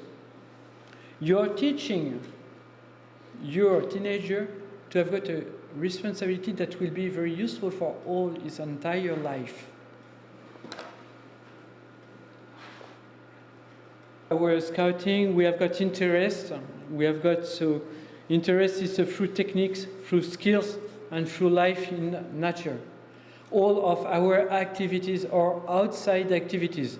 That's very good because in France we need the famous pass sanitaire, you know, we have to check at every corner if we are vaccinated. Here with patrols we don't need because we are in the nature. So you can consider even you are not vaccinated, you will be able to do scouting because it's always outside. Even when it snows, even when it rains, we are outside with our boys. In Ireland, they are used to have got tarpaulins because it's raining a lot. So you need to have got tarpaulin when you want to stay and to have got to cook your food, for example. Action. Action is very important for teenagers. So action pass through games and adventure. So an adventure for Scott is not taking a lot of risk. It can be sometimes to cross a river with your bag and to pack everything in a plastic bag and to swim, cross a river and go to the other shore, to the other bank, you know. It's good. When you are crossing rivers like that, better that there is a leader, of course. Because when it's winter, it's cold, it's flooded, you have to take care of that. But for them, it's the great adventure of the day. Because on Monday, when they are going back to school, they say to their friends, what have you done this weekend? Well, I've played on my PlayStation, I made a high score. With Fortnite, I was better. Okay. And what have you done? I crossed a river, we face a crocodile hunting, etc. Well, you know, the teenagers are a little bit exaggerating things. So after a weekend, wow, I killed 3 crocodiles. No, in the Thames? Yeah, really. Responsibilities. Each boy scout has got a responsibility in the patrol. We will see that after. The patrol is a group of 6 to 8 boys. Yes, it can start with 4 boys in a patrol scout, but you have to recruit very quick because when one is missing for an activity, because it is the wedding of his grandmother. No, it is the false excuse we have got sometimes. I cannot come to the scout activity, my grandmother is going to be wedded. Okay, wonderful. Or the scout that has got 5 grandma, you know. So he's going every time to the church because the grandma is dead. One of my scouts has made many things like that. And the court of honor, we will see what it is. We have got a common law for scouts. And this law is a law for me as a rover. And this law is the law for everybody in our scout organization, despite the fact that the Wolfcraft have got a different law that is easiest and simplest to learn. So, the scout's honor is to be trusted. The scout is loyal to his country, his parents, his chief, and subordinates. I know that in the Baden-Powell version, they say is loyal to his king too, or his queen for the moment. The scout is a friend of all to all and brothers to every scout, etc., etc. I will let you this, no problem. But the scout law is our law. I am facing now, as a president, many difficulties with the Italian association. It's a question of adults, you know. But what will be the judge of what we are all doing together, facing the Italian during a meeting when I will meet them? I will take the scout law and I will tell, you know, article number 5. The scout is courteous and chivalrous. And when I read your letter, for example, I don't see any courtesy from you. You were very aggressive. It's not permitted between ourselves, between our community. Why? Because we are living as Christians. The Father Sevin, Jacques Sevin, the Jesus priest that gave all the spirit of the Catholic scouting, said that the scout law was a summary of the gospel. It's very interesting because when you see each sentence of the scout law, there is nothing that we cannot consider as very Catholic, strongly Catholic. Even Baden-Powell was not Catholic, as you know. So, 3 steps in the scout's life, like for the rovers, but different steps. The scout promise. So, when you have made your scout promise, like Father Lawrence has got his beret on, you can put your metal badge on your beret. It is this cross. Then you have got the second class. It is a level of good skills. You have got a lot of abilities to make some woodcraft, to cook, etc. And then you have got the first class here. The first class is also a higher level for scout skills, but it's also, and that's the most important, a very good scout spirit. It means that our first class scouts must be examples of the scout law. When they see another guy from another patrol that is coming back to the camp with 2 heavy jerry cans full of water, he's a scout of first class. He's not thinking that he has to win the camp and that this guy of the other patrol will lose time. And that's good, because like that he will have more time for his patrol and he will win all the challenges. He's going to see this guy from another patrol. He's helping him to bring the 2 jerry cans in the patrol corner, and he's going back to his patrol. It means we introduce our older scout to the sense of service. And that's very important, because after we will propose them to go to the route. And the route is the place for service. You know? So here we have got skills, here we have got high skill, but the most important is scout spirit. Spirit of service. We decide that a boy will do his promise with a court of honor. We decide that a boy will have got his second class during the court of honor. We'll see what it is just after. And the same for the first class. And after, you have got a lot of competences that are putting with badges. woodcraft, cooking, etc., etc. But that you don't need the quarter for now. But you will not remember everything. I will come back again and again because I know that scouting is a lot of information, and I will explain and again and again. Don't worry, okay? It's my job. I'm well paid for that. We are all volunteer. I explained that too. I have not a penny for nothing, and I'm paying by myself. Scouting develops our young people in a demanding environment where there is no room for cheating. I mean nature. We cannot cheat with nature. Nature is not a skill for scouts, it's their natural surrounding. You cannot do what you want in nature. There are limits. And it is very interesting to see that we are all living in cities, in towns. And in cities and in towns, the men are facing that, are imagining that they are powerful. And in fact, they must realize they are not powerful. When you cut the Wi-Fi in your house, you make your children understand that they are not powerful, you know. But the same thing in nature. When we are disconnecting from all computers, from all cell phones, etc., we are facing the creation of God. And we are facing our human limits.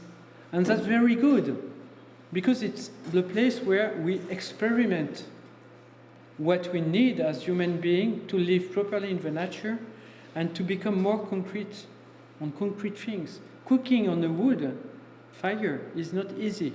It looks like easy. It's not the barbecue you're doing on a Sunday afternoon with friends. You put some alcohol block, all the carbon in it, and you put your sausages and you wait. No. When it's raining a lot, you have to find how to light a fire. It's not easy. And when you say to a young scout, you have only 3 matches to light your fire. And you must succeed. If not, we will not eat. Wow. This is adventure. Then, the scout respects the nature. I mean, we are not going, even it's a summer camp, we are not going to cut all the trees of the forest. I say that because I face these difficulties in France. Sometimes the scouts, you're allowed to camp in a part of the forest, and you are coming after the camp, and you are looking for the forest. It's a desert. Looks like the Sahara. And the owner of the wood is coming to you, and they say, I don't understand, where are my trees?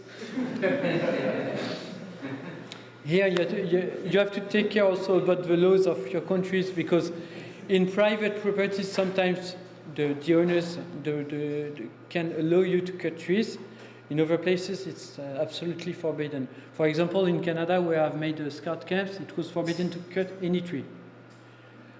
Fortunately, before the camp I've made there was a big storm, so there was a lot of trees that fall down, so it was amazing. We made a lot of things. Paul Ritchie, that you know, was completely crazy.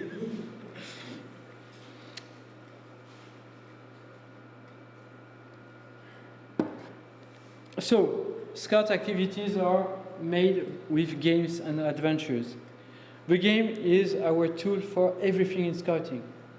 Since we start with a wolf cut till we are going to the scout age, at the age of rovers, we must make them also play a little, but we must help them much more to have got adventure on a technical level, like abseiling in mountains or jumping with parachutes. That's good. Or canoeing, etc. We have got different kind of games, small games that last from 10 to 20 minutes. Adventure, big games. So usually you invent a story. You have got when you're doing a weekend, or when you're doing a summer camp or an Easter camp, you know, you have got a theme. For example, even in the troop of my son, last year it was the Viking, the theme of the year. So they all made Vikings costumes, and it was awful. You know, you don't see a scout troop, you see a bunch of Vikings that was running in the forest with axes, with swords. And all the theme of the camp was like that. So it means the fire camp every day. It was on a Viking theme, so it was one of the saga that described the most important things in the saga Viking, etc. And they are playing. So we have got a thing that we say in France to our scouts: you must play hard, you must play tough. It means we fight with scouts. Don't be afraid, we don't kill people. But at this age, they really like to fight. They are very clever, you know. They are not killing people. But they want to fight. They are young wolves, you know. And the young wolves, they want to confront themselves. So we have got a very good, interesting game, for example, to see that it is not dangerous for you. We put our scarf like that in our back, everybody, and we have to keep them. And if I keep your scarf, you're dead. This is a fight, okay? But sometimes, like you can see here, they are running very fast, they are seeking for the treasure, etc., etc. They love to build what they call fortin. It means outpost, and they put their patrol flag in the outpost, and every patrol must keep the flag, etc. They love it. You know, I'm reading a lot of documents with the preparation of scouts camps. And there is different themes of camp. For example, Viking, Stone Age, Baudouin, how to say that? Crusaders, okay, that are going to Jerusalem, etc., etc. And each time I'm going to see and to check the wild game, it's always the same wild game. We will build outposts and we will fight. Always. The theme is nothing. It is only a pretext. But for example, it can be very interesting, a theme for a summer camp, because they experiment different way of cooking. So when they are doing the Viking, I have faced last year, they were seeking in some recipes of very good Viking food. I don't know if it still exists, Viking food, but they found it. They found it. The one that has played with the theme of, it was the Cro-Magnon, I think, of the Neanderthalian age, you know. I don't know what the recipe was. Maybe it was to eat some fresh meat. But everything is organized through a theme because they dream of it. And our scouts are dreaming of things. When they are 12 years old till 14 years old, they really like this approach of the camp. When they are 15, 16, they understand that they are here to make the others playing. That's why they are helping us to educate the young scouts, because at the level of a patrol shift, you are participating to the construction, to the elaboration of a camp program. That's very useful, because you can imagine that a guy of 16 years old has got sometimes more responsibility than an adult in a company. He is deciding with his troop leader what he will do during 15 days, how he will structure and build a summer camp. You cannot imagine. When you are in a company, and I've been at such a level, I was asking the permission for everything. May I do this program to enhance our team skills, etc.? Oh, my boss was saying, I don't know, I want to decide, I have to think about. With Scout, it's not this. We are deciding with the boys. We are taking responsibilities immediately.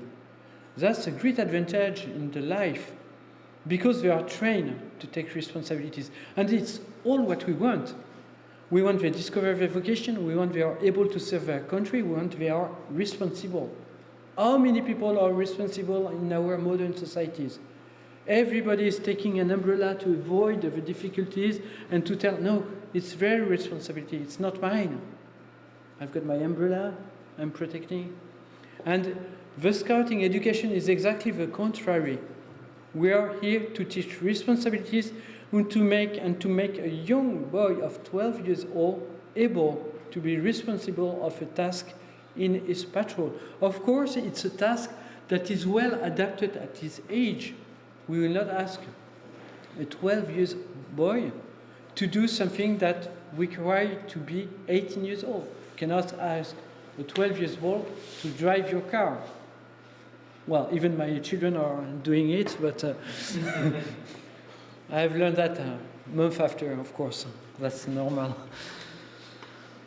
The patrol system and the court of honor. A scout unit is composed from 2 to 4 patrols. Sometimes we have got 5, sometimes we have got 6, but normally when you are having 6 patrols in the same troop, you have to split it in 2 troops because it is too heavy, and as a troop leader, it's very difficult to manage more than 4 patrols because you, as a troop leader, you must know every boy, every family. The game is led by the chief. The troop chief is here to organize the games, and he do that with his assistants. He has got assistants, 2 to 3 assistants to help the troop chief.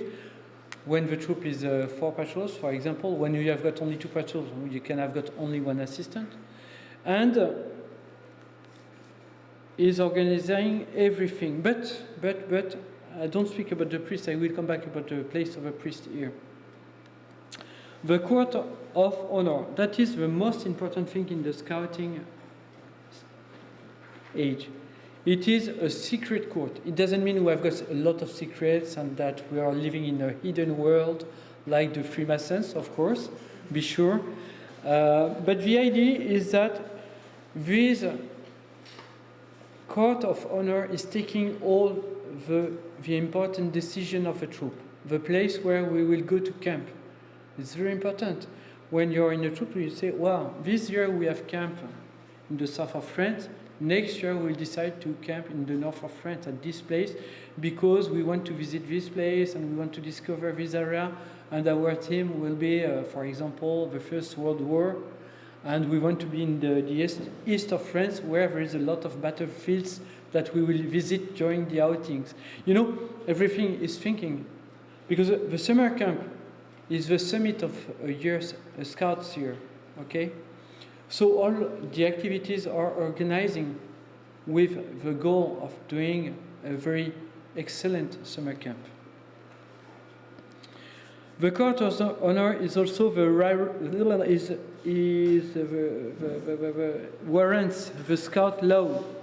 I mean, when we face a difficulty with the children, we have got 2-3 children that made during the night bad things. For example, they put down a tent. I don't know how to say that. Ils ont éclaté une tente au sol. Yeah, they put down a tent just for fun, you know. Well, I have done that so many times. But, well, my troop chief told to me, who are the responsible? It was a great meeting of the morning. I said, I'm responsible. Because I feel responsible. For me, it was a good trick, you know. For the others, not, because the night was difficult and it was raining, of course.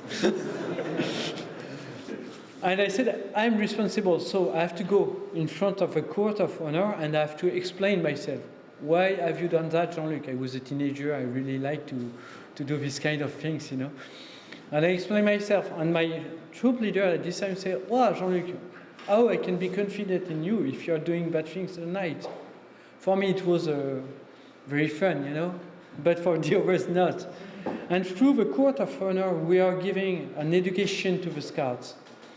It is during the court of honor that we decide that a boy is ready to pronounce his promise, you know, that is able to receive a second class. So it's a very solemn moment. And this solemn moment, we are all in uniform. We have got the priest that is with us, because the priest sometimes is giving to a young troop leader a lot of good advices, a lot of good expertise. Because in most of the cases in France, our troop leaders are between 20 to 24 years old. When you are 20 years old, you have made 3 years of clan. You have got all your training camps. You're a good guy. But it's not enough sometimes when you're facing some difficulties with younger scouts. When you have got scouts that are smoking it's forbidden to smoke in Scout activities. A young leader doesn't know how to react. And here the spiritual advisor said, well, we have to talk with peers, with the scouts, and to find a solution. For example, for the tobacco, I give you the solution now, like that we will avoid the difficulties. We have got some scouts that are smoking at the age of 15 or 16. That's not good for their health, of course, but they are addicts. So at the beginning of each camp, we ask them to give us all their tobacco. And we know their body will ask for nicotine, for tobacco. And we said, you're allowed to smoke 1 cigarette a day, and you will come in the place of leaders, and you will smoke 1 cigarette a day with us. It doesn't mean that I'm smoking with my scouts. It means that he has got the cigarettes here. He's smoking 1 cigarette because he needs nicotine, and after he's going back to the activity. It's better than he has got his cigarette on him. He's smoking every 2 hours a cigarette. You know, we have to face sometimes more difficulties on other subjects, and I will not underline it because we have got children. But here, the spiritual advisor is wonderful because he has got a biggest experience of education of the human soul, of the human beings that are our teenagers. The troop chief is also responsible for the patrol leaders' global training. Yeah, it's important. That's good. I will go faster on this. I want to come back here. I want to go here directly. We have got in a patrol what we call responsibilities. It is the system of action posts. It means every scout in the patrol, even the youngest one, has got a responsibility. For responsibility, we have got liturgy, first aid, orientation, transmission, cook. It means each of the boys is responsible for something during a scout meeting. For example, the cook, when he's in a weekend, when there is a weekend, is preparing all the menus and is going to cook the food. But he can ask another scout to help him for cooking the food. But it will be, during 1 year, his task in the patrol, his responsibility. So you can imagine if your cook is not here during an activity, it's more complicated to feed your scout.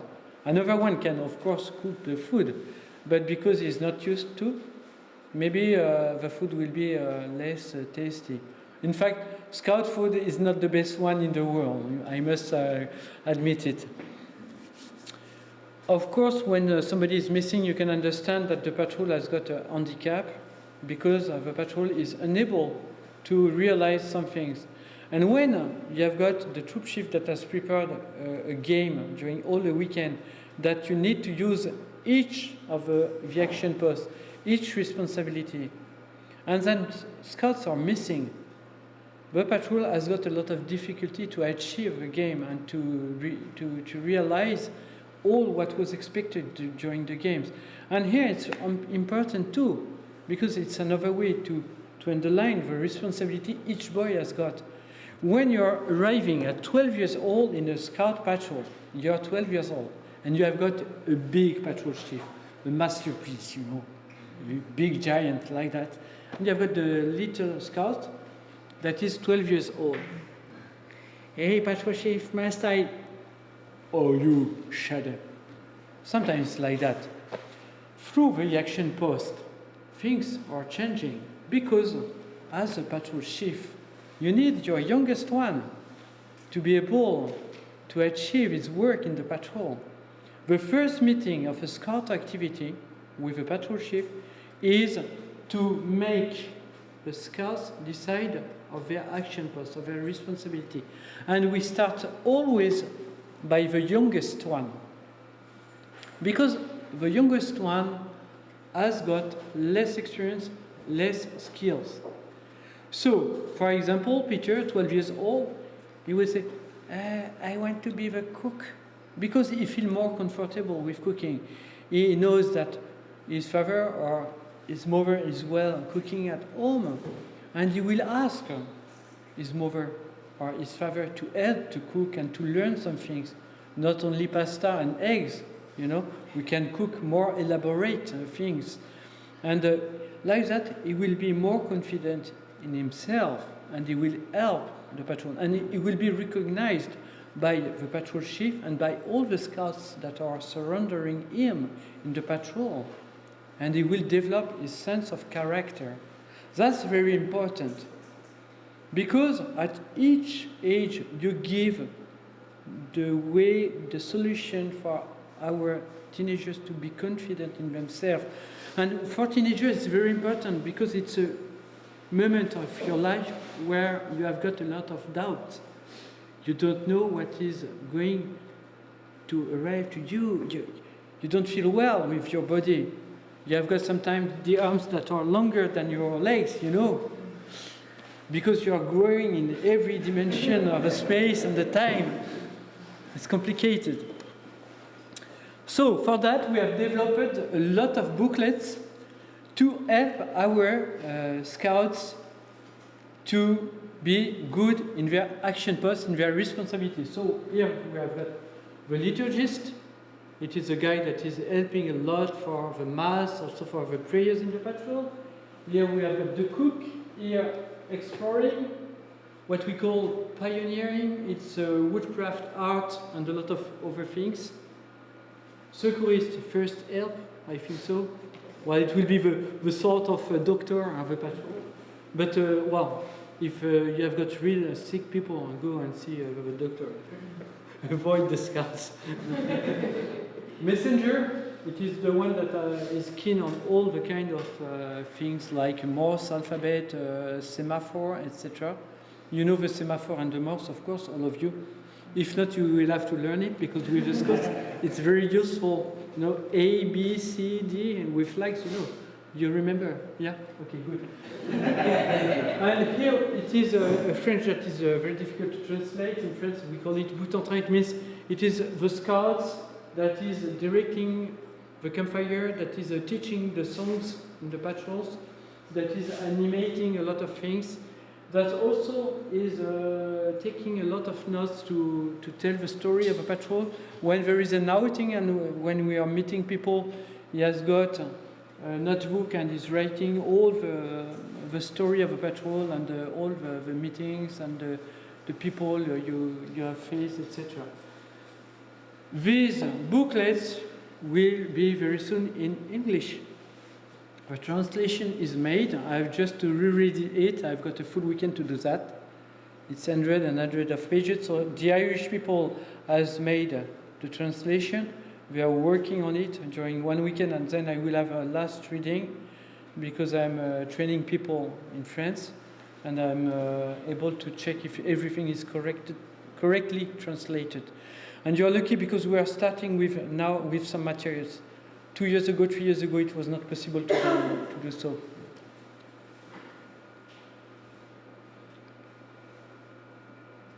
Okay, I will stop here because I want just to achieve about the scout period of the life of our teenagers. I think it's the most fantastic experience for our boys. And it exists also for girls, we call that guides, okay? But for our boys, it's the most interesting thing because, because we are discovering at the level of the age a mini society where there is a lot of charity between themselves. They can pray together. They can develop their sense of faith. Scouting is 5 goals. The first goal is health. Without health, we cannot do scout activities. The second aim we have got is to develop their skills. Okay? It's concrete skills that we have to develop. On the other part, we have got the sense of service. It's like, you know, it's to balance the development of the skills. Because if you have got too many skills when you are teenagers, you can become very proud of you, and you can you can be, how to say that, very proud, yes, and you can humiliate also the youngest one. That's why we put the sense of service at the same level than the development of skills. It's to balance it. If I am developing my skills as a teenager, as a good scout, it's to help the other. It's not only for myself. Of course, it's good for myself. If I am able to help people because I have made a training with a fireman, we need to do that in France. We cannot let a patrol go outside if you have not the minimum of training with firemen to be able to give the first help in case of accidents. But here we can understand we have developed a skill. This skill is useful to help and to give service. Then we have got the main axis of our work is the development of a character. We face so many people that has got no character in our modern societies, that are not deciding for themselves what will be their life. Because they are slaves of our societies. They are buying a lot of things. They are in a consumerist society, but they are slaves of this society. And what we want to develop with scouting is the sense of character, to make people be free from all the fashions, from all the things that are surrendering us and pushing us to do what we don't want to do, to take our choice freely. And that's the work we are doing with our priests also at the stage of the Rovers, is to make our teenagers become more free day after day, to be able to choose their life, to be able to decide for themselves without any outside observation or pressures, because it is our Christian vocation to decide to do the will of God, not our will, not the will of the others, but what God is willing for me today. It is what we have to do. And the summit of our goals, and the last goal we have got, is of course to achieve the sense of God in the heart of our children. I am not doing scouting at my old age only by pleasure. Of course, there is a lot of pleasure, like meeting with you, but I'm doing that because I think it's one of the best thing to evangelize all of our young people, and also adults. One story, it will be my last point. Maybe I told that in your house, Paul.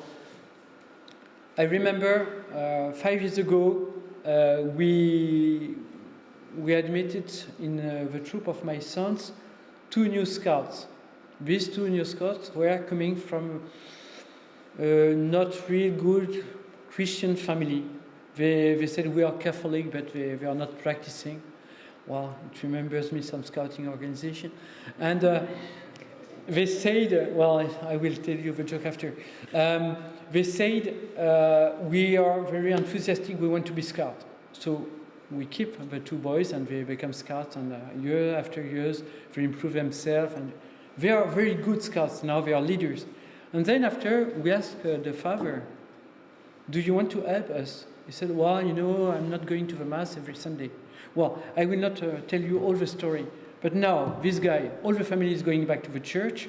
This guy is the district commissioner, is very involved in the preparation of all the pilgrimage at the level of the diocese, and is sending me every day a prayer. And you can be sure, if I have not tell my rosary every day, I have got a message from him and you. So we are used to send just a message a day, done. It means we have done our rosary for each other. Because at the beginning I told to him, he told me I'm not a good Christian. I tell, well, I'm not a good Christian too. But I told him I will pray the rosary for you. He said, oh, it's unbelievable. You will do that for me? Yes, because I'm scout. It's my service. And they asked me what I can do for you. I said, maybe you can just pray a decade. Not all the rosary. It's very complicated for somebody that is coming very from far away, And so every day, a decade, done, every day. And now, Our Lady made all the work. I made nothing. He's very involved in the scout organization. And he has got no experience of scouting. He's one of the most fabulous leaders we have got. So it means, and it is my last word, it means you're able to be great leaders here. And I see so many leaders. That's wonderful. So for starting an association, it will be an association in England, for scouting in England.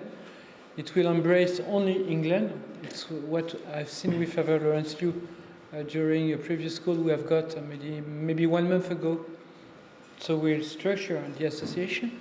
So regarding the federal statutes of the International Union of Guides and Scouts of Europe, when we are admitted new members, we need to have in front of us an association with at minimum 2 general commissioners. A general commissioner is leading the male part or the female part of the association, because inside the same association we have got what we call a female section and a male section. So today we will have to find the first general commissioner for the male section. Then we will have to find more people, because to start something you need to have got a strong team. We'll need to find a legal representative of the association, I mean a president. It can be a female, it can be a male, because here the president cannot be both in the same time. And the role of the president is always to balance the powers between the male and the female section, especially when there are difficulties.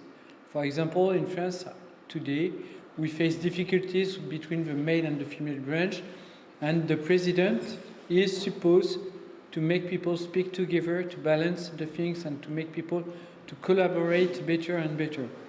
In fact, the reality proves that it's difficult sometimes, because we are still human beings with a lot of sins. So, a president, a general commissioner, and then we'll need 2 more people for the association. It will be a secretary, normally it's a secretary, and normally a treasurer. This is for the national level. Now we have got the level of a group. We have got a group here, for example, and we will need a group chief. The group chief is leading 2 units, the unit of the Wolf Cup and the units of the Scouts. A Scout unit is led by a troop leader. A Wolf Cup unit is led by a Wolf Cup leader that we call Akela, because we are using the Jungle Book as a base for all the Wolf Cub adventures that the boys will discover during their Wolf Cub activities. So we use the jungle names of the friends of Mowgli in the jungle, in this famous book of Rudyard Kipling. So the Akela is the leader of the Wolf Cub pack, and he has got assistants that are named Baloo and Bagheera and Hati, for the Hati is the elephant, if I will remember, etc. I have never been Hati, only Bagheera. 1 time in my life, and it was enough. I decided to go to the Scouts. So we'll need to find also 2 group leaders and also 2 Akela for starting our unit. Yes, Mrs. Isabel. They're part of the Cubs, they're children. They are not children, they are leaders. In a Wolf Cup pack, we need to have at least 1 leader per 6. It's for some question of security first, but also much more than security. It's also to lead properly the children, because at this age, you see how it is in our family. We are running everywhere. You don't know how much people there are around you. And if you have not a responsible pair 6, you don't know where are the boys, and you can lose 1 boy during an activity and search him for hours and hours. It arrives to a friend of mine that is Akela. they lost 2 World Cup in the forest. So it was a real Jungle Book game. We have to find Mowgli and his brother. But they got no problem, and they really enjoy. And because the Aquila don't want to upset everybody in the World Cup pack, he said, "Now the game has started. We are looking for Peter and John. They escaped from the bandar logs, you know, the monkeys in the jungle, and we have to find them." In fact, he was very upset because he doesn't know where was the 2 kids. And during 2 hours, they made a round circle in the forest. And finally, they found them. They have eaten their food, and they were sleeping under the tree. So that's good. The end of the story is good, but sometimes it can be different. So now, maybe I let you to express your will and your desire, your hot desire to serve in the organization as a national secretary or general commissioner. I don't know how you intend to do the choice. I mean, I was going to propose that Robert be the general commissioner, but I don't know how you feel about that, Robert. I'm very happy, yeah. So I'm happy to see something at national level, and likewise if you secretary or which role do you think would be suitable? Did you say Tristan was the one who's kind of manages the website and sort of the legal behind the scenes stuff and all that? What is it, Tristan? In fact, the president is doing what he wants. That's why I'm here among you. But, well, the general commissioner is taking the responsibility of putting in action and enhancing a good practice of the pedagogy of scouting in the country. So his main responsibility is to make sure that we are doing right scouting, that the leaders are going to be well trained in the training camps. I will speak later, a bit after, about training camps, and that everybody has the good level and the good requirements regarding the law, etc. The president has got a role that is more representative, facing all the question of, for example, child protection, etc., etc. But a president and the general commissioner are working every day together. I'm the president of an international union. I'm calling my federal commissioner every 2 days, you know, or sending an email to her every day, because we face a lot of things to do, and at minimum we call each other one times a week. Normally it's the Friday morning, so never call me on Friday morning. So would you be the president and then I'll be the general commissioner? I think that'd be good, because I think great. Robert and I are keen that eventually at the time we can help roll this out in other parts of the country as well. You know, we've already had interest from places like Hampshire and Manchester and Suffolk and so on. So yeah, I mean, I'm happy to be involved with our local group for the first few years, but I'd like to step back eventually from that. I'm being quite old as well. There's younger people here than me. So, I mean, yeah, so the geographical distance doesn't make a difference. No. It's all on the scene. Yeah. You know, So, my federal commissioner is in Belgium. I am not going to Brussels every week. Yeah, unfortunately for the French fried potatoes. you have one general commissioner. You have to have two. And then what we need after, at the level of your town, is a group chief. It will be the local responsible for the group, the scout group. And as I told you, a scout group is composed by 2 units, the units of World Cups and the units of scouts. So for beginning, maybe we can find somebody here today, or maybe not. And we have to find somebody who will desire to serve as a group chief. And then after, we have to find the 2 Akela. How old is the Akela? It's 18. There is no, it can be, Akela can be 20 years old, like it can be 100 years old. But I think 100 years old, it will be complicated to run after the wolf cub. You know, with the sort of... I don't know how to call that in English. Zima? Zimmer frame. Zima frame. So we've got two groups, we've got Newcastle and we've got Bedford here. So, Paul, you think, I mean, Martin might be keen to be the leader in Newcastle? I've already mentioned that. Yeah. John, you can see it. Okay. And Martin, is that something you'd be keen to do? Yeah. And for Bedford, so... Chris, do you have any interest or a preference? Or? Just at the moment, I'm not sure. I'll have to do it, yeah. Okay. Simon could still be involved. Yeah. Could you be treasurer, Chris, do you think? If you don't want to have anything on it, but that's Treasurer's more the national thing. Would you be more keen to do something locally in Bedford? Yeah. Yeah, on the Bedford level. Initially, On the, okay, yeah. So Simon, you would be the so what my role be? group chief. Group chief, Yeah. because I'd be overseeing. I mean, I don't think here we have enough to start as scouts anyway, do we? Yes, just We as just scouts.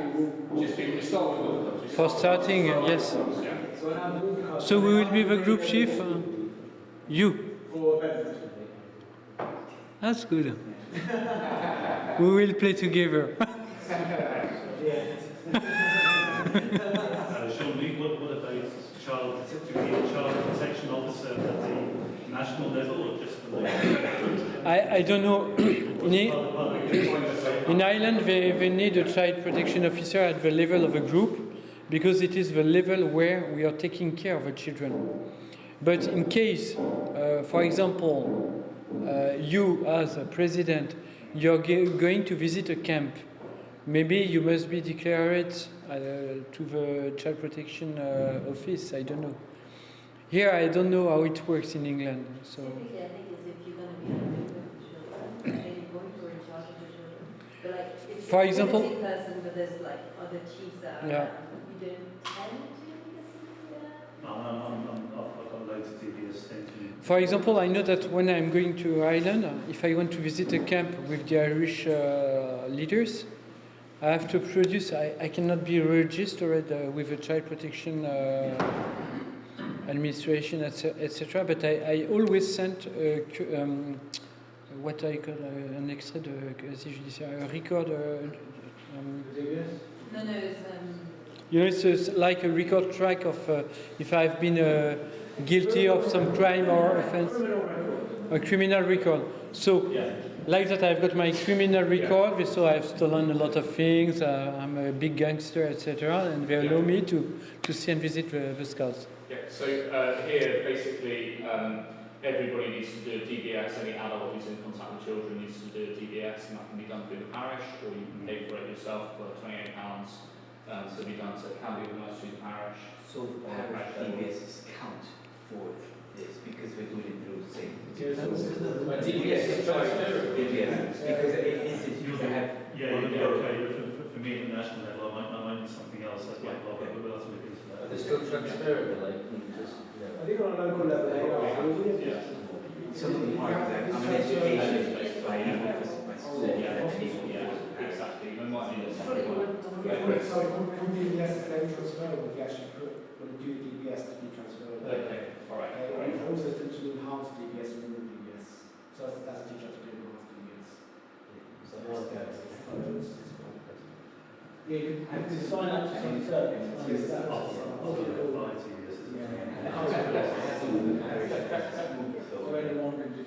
Yeah, but safeguarding is very, very important. We're just being on it quite straight. Just have to do it properly. You know, it's non-negotiable. Yeah. So, what's my role called, sorry? Chief? Group chief Group chief for Bedford. Yeah. for Bedford and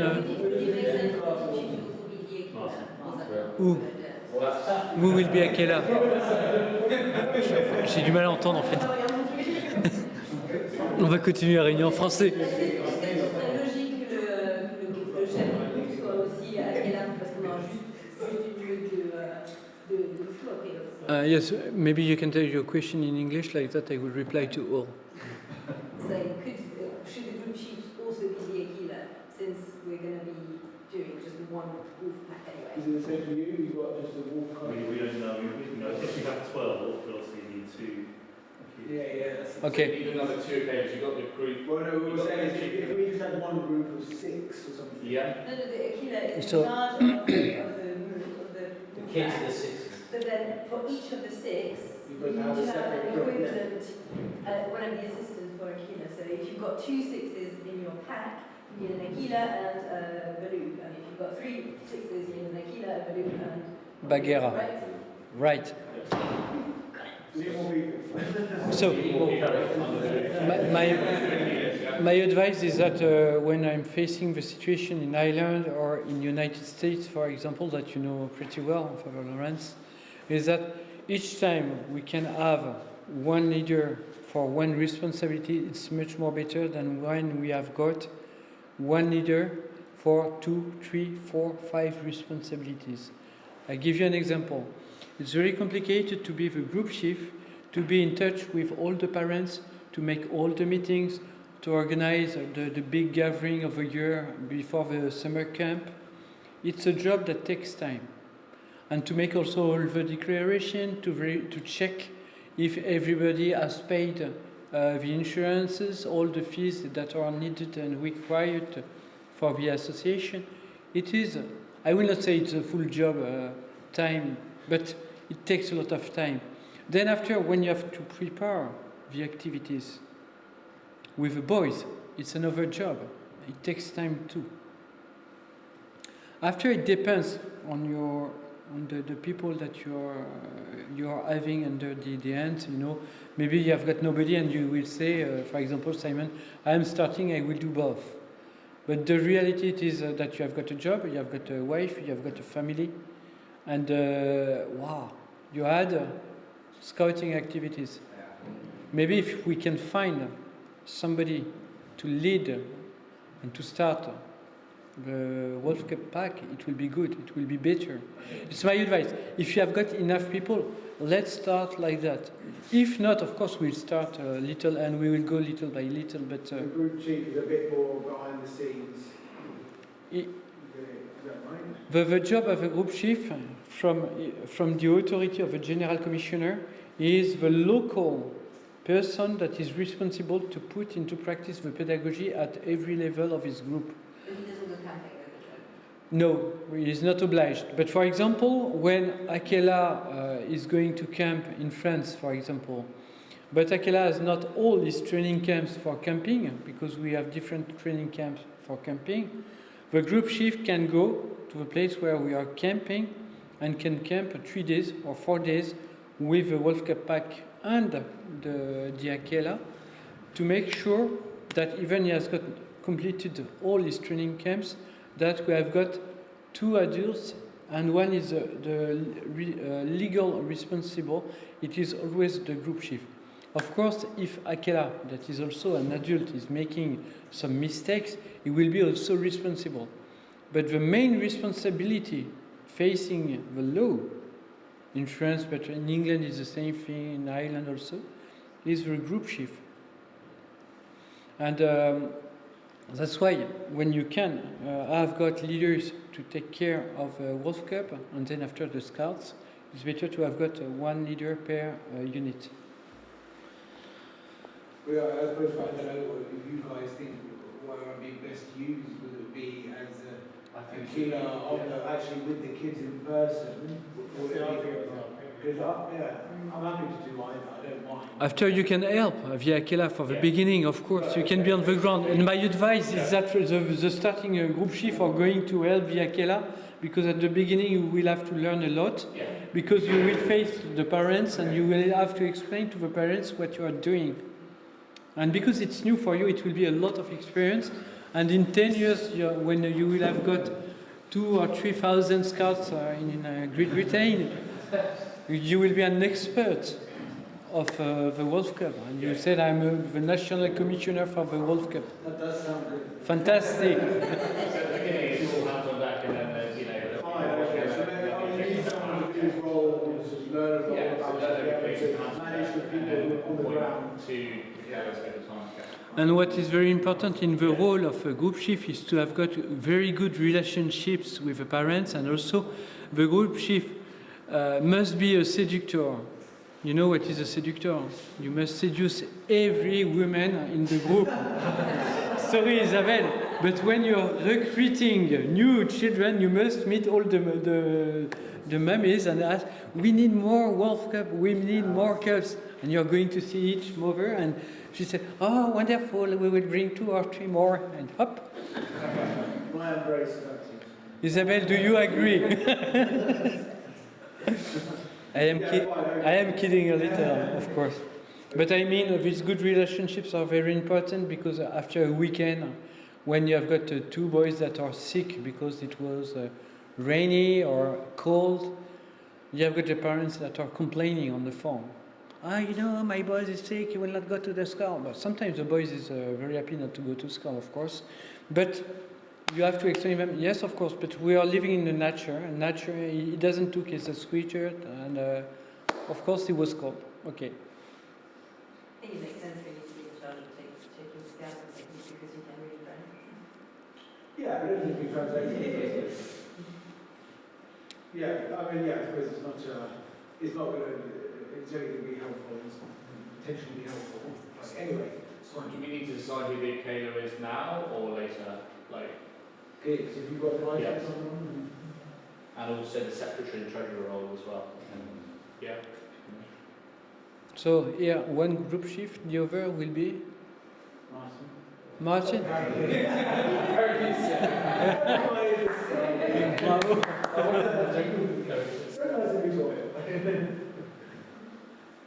So now, Akela. Who can? I mean, it's a bit tricky because we haven't got anyone. Okay. Here, you know, there's some people who want to get involved. Yeah. Maybe you have to think a little for the Akela, because. But what you must know is that with group chief, a general commissioner, a president, we have got the backbone of the association. And after we have time to find Akela, because we need Akela if we can find other leaders to launch the new units. And Akela is the leader that we all expect for launching the activities, the first activities. So, here we are, we have got the backbone of your organization. You will need also, at the level of each group, a priest that will be your spiritual advisor. Here, I just want to explain something in the Scouts of Europe. At the beginning of our history, the Scouts of Europe, we were not allowed to work officially with a church in France or in Germany or in other countries, because the other Scouts official organization say that we were old-fashioned scouting, and that we were doing a scouting that was a little bit, how to say that, a scouting of outsiders, etc., etc. The reality is that we fully embrace the pedagogy and the method of Baden-Powell plus Father Jacques Sevin, the real Catholic scouting basis, and that we develop our own scouting in the respect of the tradition of the scouting of Baden-Powell and Father Sevin. And because we were not an official scouting organization in France or in Germany and in other countries, a lot of priests went and see their bishop and asked the bishop the permission to become the chaplains of the scout groups they have got in the area of their parish. And in most of the cases at this time, the bishop said, no. Scouts of Europe are not allowed. We don't want to give them any help. But, the bishops are a little bit tricky sometimes. But because they are Christian, if you want, you as a priest, to help them on your free time, you can do it. That's why we have got a lot of young priests that joined us at the beginning of our association, and that we found this name of spiritual advisor. It was not an official name, And because we are a lay association, and we are recognized by the dicastery of lay life and family, or family and life, I don't remember the order of the words, we have got this permission to choose the priest that will help us for the Scout activities.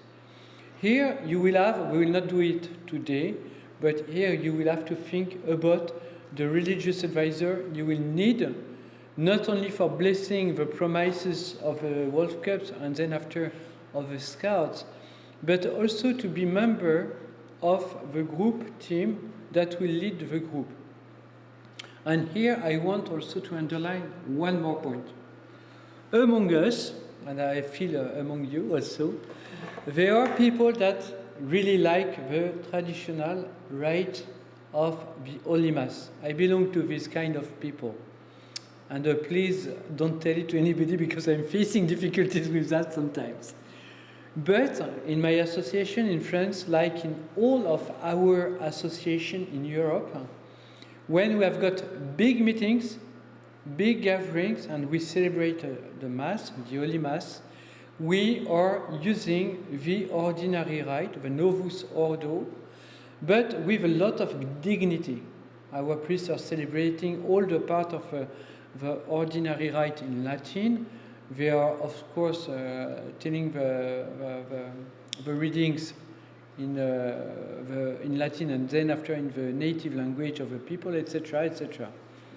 It means that each time we will have got a great meeting all together, and for example, you will maybe come to international activities in 1 year, 2 years, 3 years, you will be, during the Mass, at a Mass that will be in ordinary rite, but celebrated with a lot of dignity.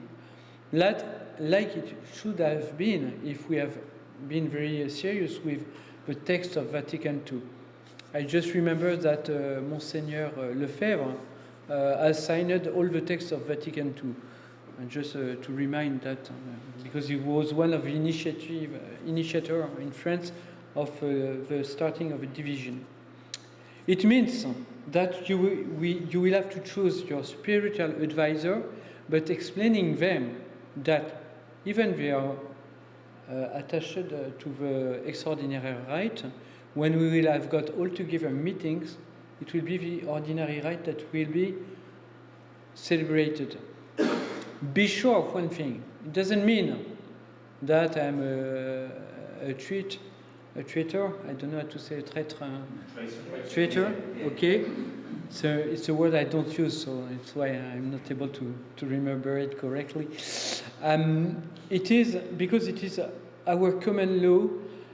Our aim, our absolute aim, is to evangelize all our youngs. If we are considering the church today, most of the church is belonging to the ordinary rite. We can help people to discover and to rediscover the beauty of the liturgy. It's my feeling, it's my will, because I think the liturgy is a way to sanctify each of us.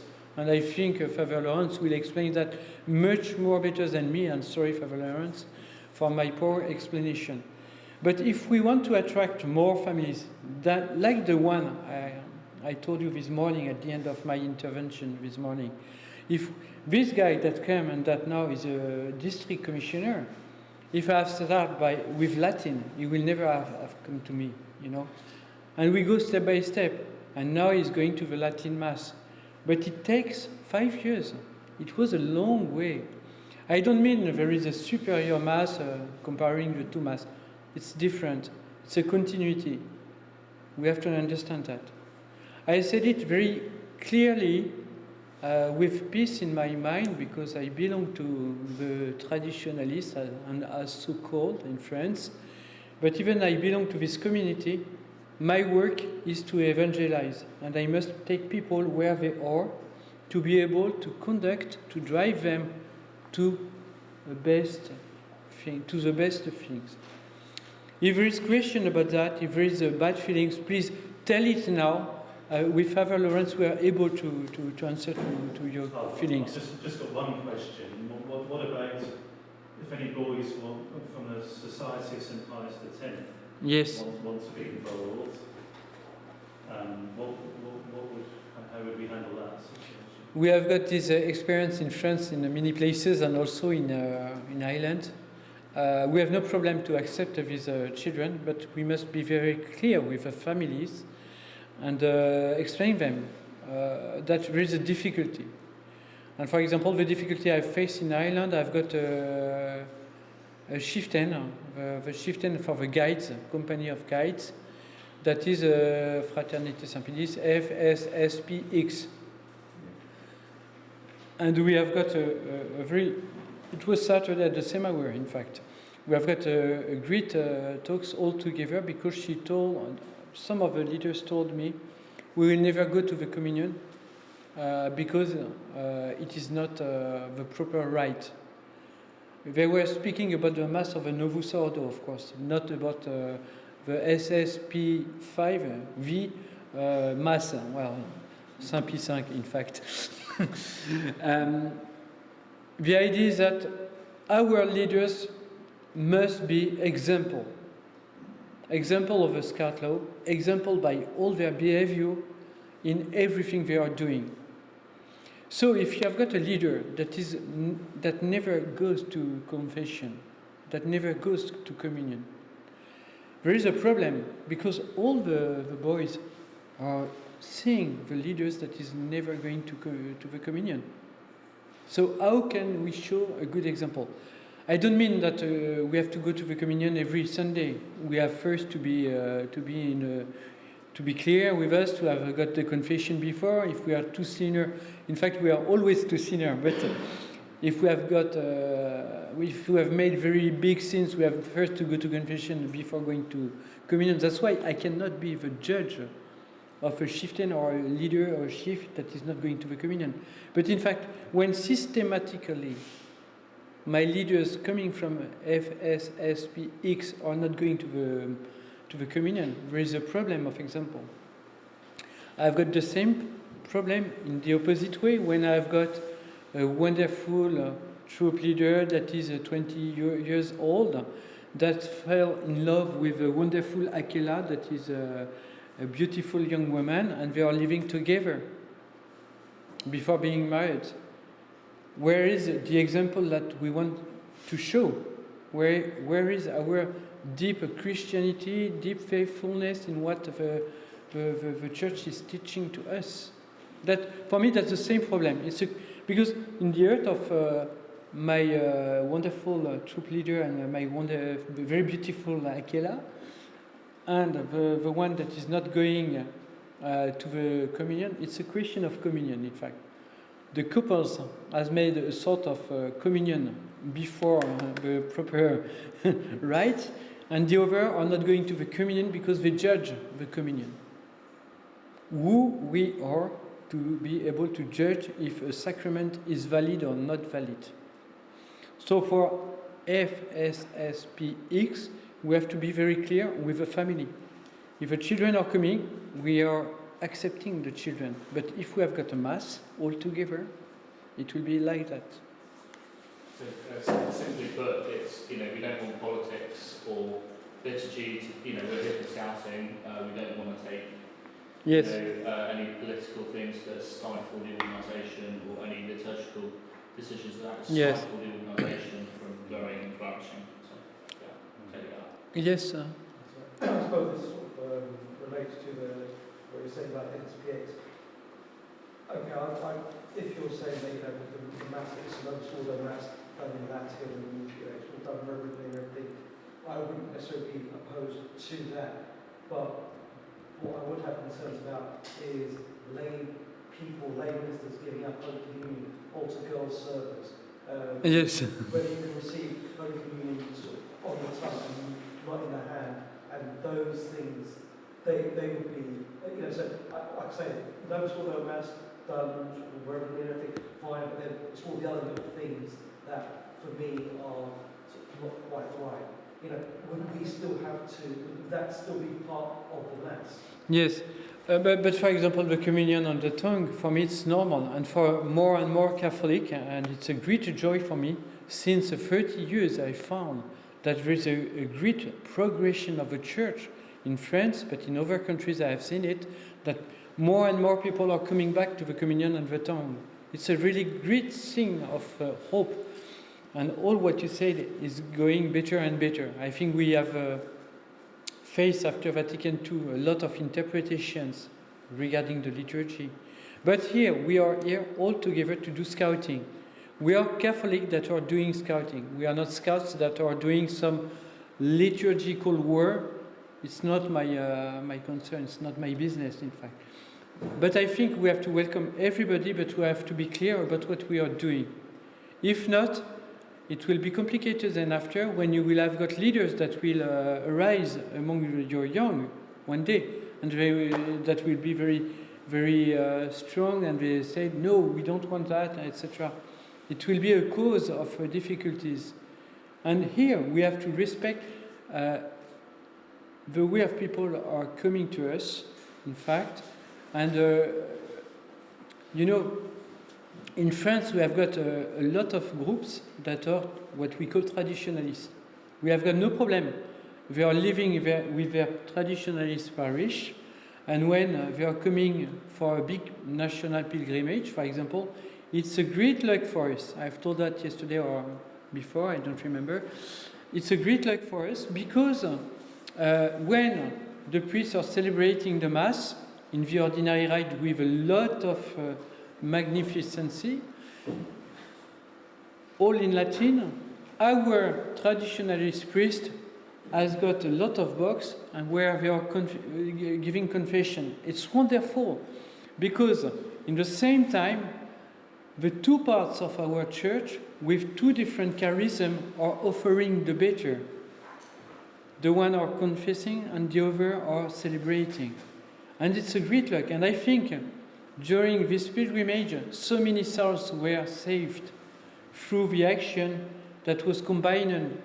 And when I saw the young priests now in France, I am able to speak of France because I don't know the British situation, of course.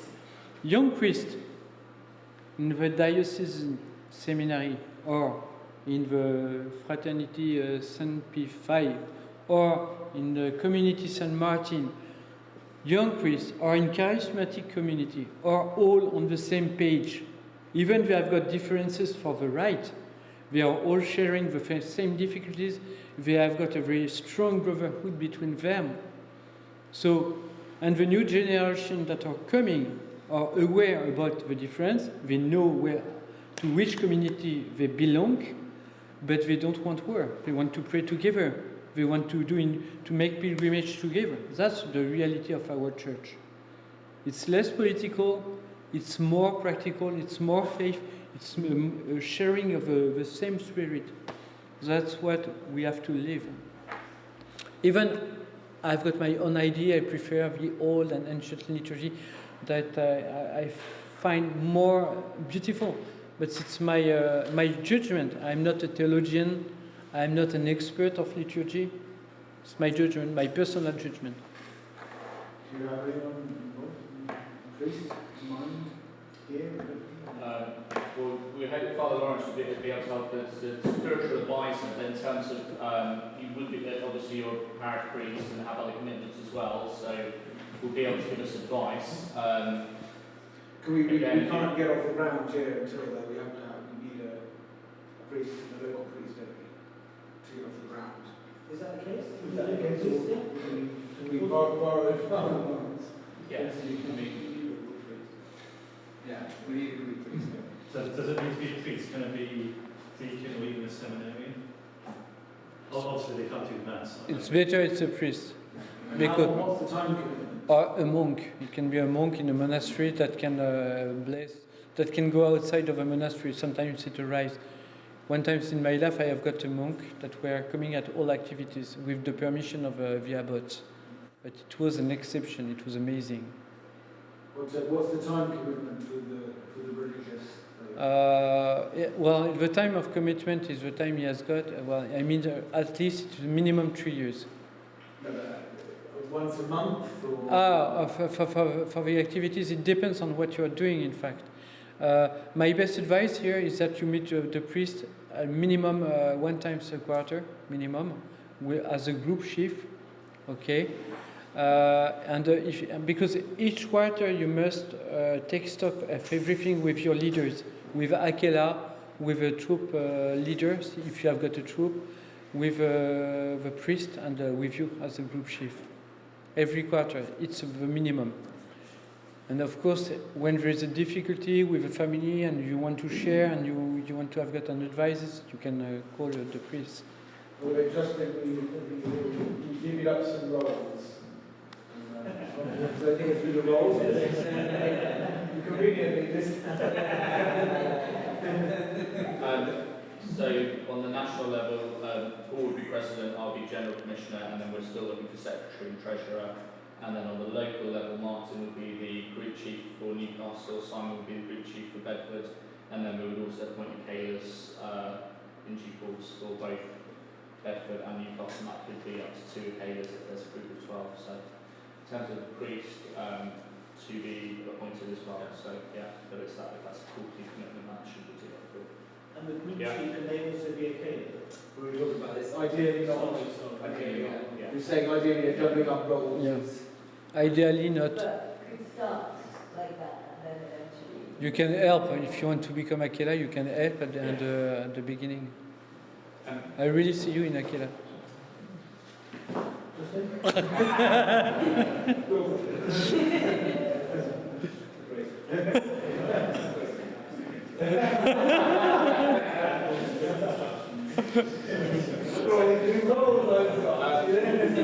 terms of the logistics, how often we should meet, which day, Okay. where should we meet, who, what, when, why, when. So we've got the who, So an example, why yes. this morning, and then An example of where should we meet and how often, yeah. So first you must make a program, a yearly program of all the activities for the parents, because they need to know at which date the activities will take place.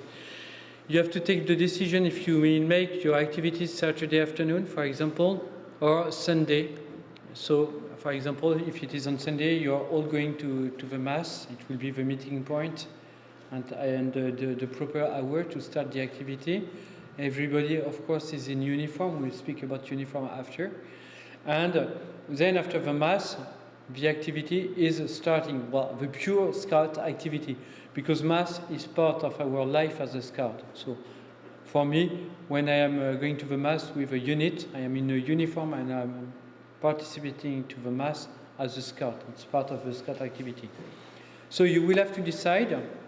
It can be different from one town to Hanover.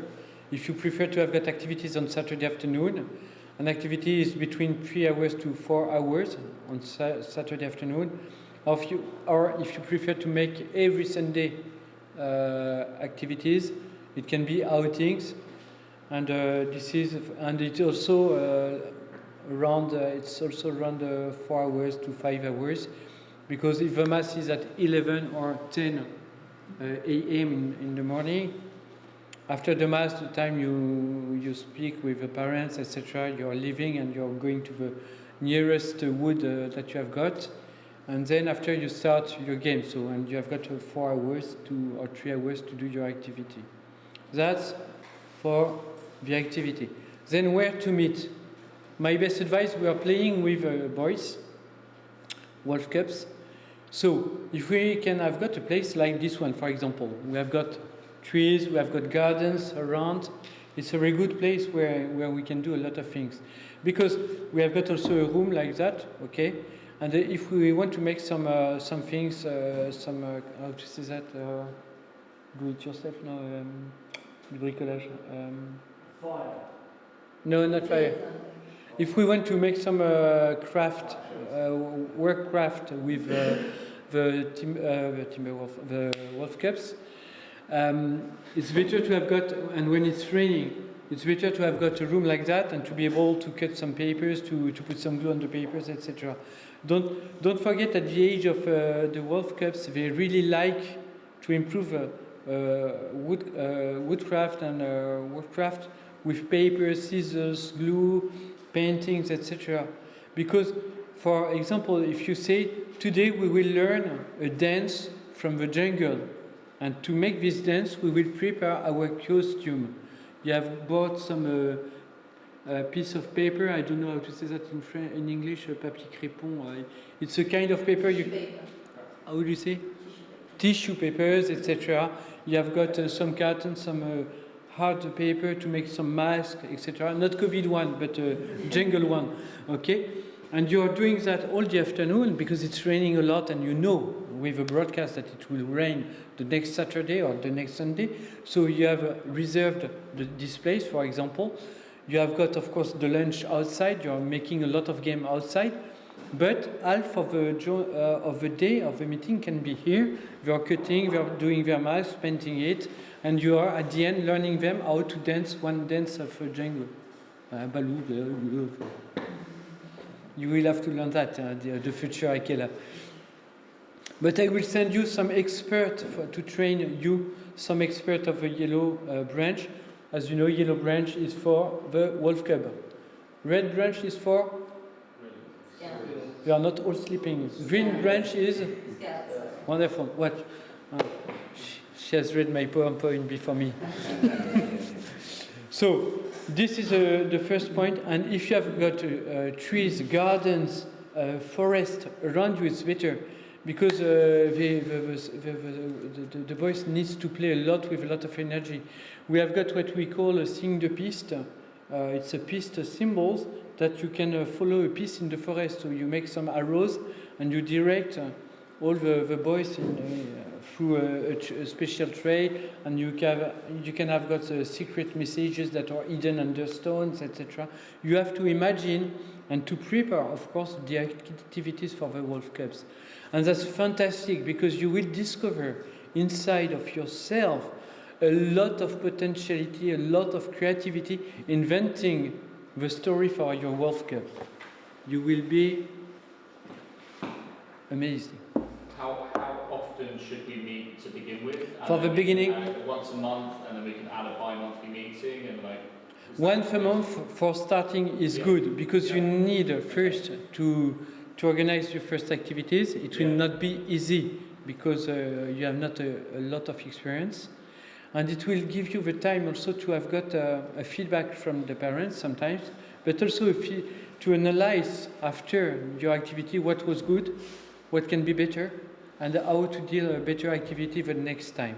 Then after, in 1 year and a half or in 2 years, you will be able to have got 2 activities per month. It's okay. And then after, we are considering that the year is divided in 6 cycles of 6 weeks. And in a cycle of 6 weeks, with wolf cubs, we need to have 3 activities. It can be 1 Saturday meeting, 2 Saturday meetings, and 1 outing, for example. But it can be also 3 Saturday meetings. Depends. And you have also to plan your yearly schedule and to give all the dates to the parents and to take care about the dates of vacation. Of course, in France, we are always on vacation. But in England, we have got maybe some vacation. You know, there is a story in France, we said how to make English people to build a bridge faster than French. And the reply is you promise them beer, a lot of beer. And how you want to make French people build a bridge faster than English, you promise them a lot of vacation. The interests are not the same, but I think the bet is not so bad. So Jean-Luc, you were saying that maybe once every 3 months we go together as a group to Mass. Yes. If you're going to a group Mass rather than like a national or international Mass, would that Mass need to be in the ordinary form as well? Because I think we might get a bit of, or would that be... If everybody is in the group is extraordinary form, what happens then? Fighting is part of this game. Do you think that we've got a opposition to I don't think any opposition to ordinary form, but if the most convenient Mass, I shouldn't say most convenient, you know, if the extraordinary form Mass is in a convenient location for the scouts and a convenient time to have some lunch straight after and then to use scouting stuff, some people wouldn't want to go to the extraordinary form Mass from our neck of the woods, I think. Yeah. should it be okay as long as there's the understanding that if things change, you default to the Yes. what's expected. Yeah. So that's for the activity rhythm at the beginning. Then after, in 1 year, you will say, okay, we add more activities, but go step by step. What you will do also is I will organize with two Akela of the group a Zoom meeting with the Irish people, because they have got a huge experience now, and maybe they will be able to send you a lot of documents that has been translated in English. I've got some documents also on my computer that I will send to you or give it to you on your computers. Because when we are starting now, we are going deep in the method. What are we doing during a meeting with Wolf Cups? We start by what we call a rock council.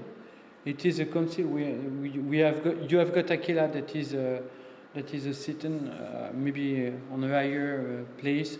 If you have got a rock, it's better, because Aquila is a wolf that is looking the world at the summit of his rock. Okay, and you have got a circle of all your Wolf Cup.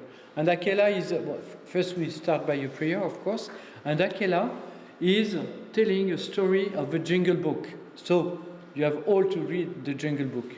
But the children must not read the Jungle Book. There is no need for them. And all the activity will be turned around the story of Mowgli and the part of the story that Aquila, I mean the leader, will explain at the beginning of the meeting. For example, it will be the moment where Mowgli was captured by the Bandarlogs. You know, the Bandarlogs, they are the monkeys in the jungle. And when all the friends of Mowgli went to help Mowgli to escape from the Bandarlogs. And why Mowgli was captured by the Bandarlogs? Because he was walking alone in the forest, following his feelings and not listening the advices of Akela, Bagheera and Baloo that told him, when you are young, you must not go alone on your way. You must wait that you will become an adult. So here we see in this short story that will be much more better told to the children with the original text, and that will be also explained to the children. You see which kind of wisdom we can have got for the children. You cannot go alone till you are not enough adult. You cannot go alone because you are too younger, and you need Bagheera, you need Baloo, you need advisors. But well, in fact, it's a lesson for the life. In my life, as a CEO of a foundation, I'm not going alone. I'm taking the advices of the others, you know. And we will make this story that has been told during the Rock Council, the themes of our games. So we can imagine that we have got 1/6 that will make the Bandarlogs, and the other 6 that will try to liberate, to free Mowgli. It was Mowgli. Okay, and Mowgli can be a leader that at this time will make Mowgli, or the youngest Wolf Cub that is Mowgli, and you put Mowgli a sort of pine of banana leaves, etc. And you have to imagine all the activity like that. I've got all the detail of how is structured and organized, so I will not go deep in the details here because I can send you that. What is important is to make our children play. Every 20 minutes, we must have a new phase of game, a new phase of adventure. So the first phase, we mobilize all the Wolf Cubs to free Mowgli.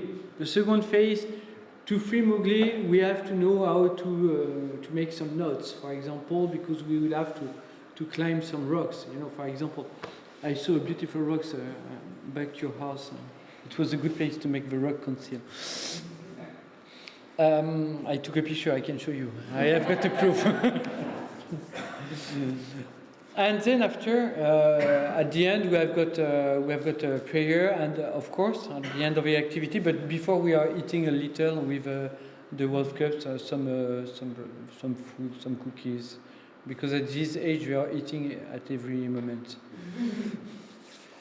So that you have a meeting structure, Yes. prayer at the beginning, and then I've activity, got and then and all the organization of the meetings, and I've got also example of grid and like that. You will have got the 4th activities that are quite ready. Okay. So I think it's a good start for you because like that you will have to reread the Mowgli book of Rudyard Kipling, and then you have got the structure like that. You will see how it works. And if you face difficulties of understanding, please call me. I will put you in touch with very good experts of this pedagogy for Wolf Cubs. Most of them are female experts, but they are good, and they are not only working with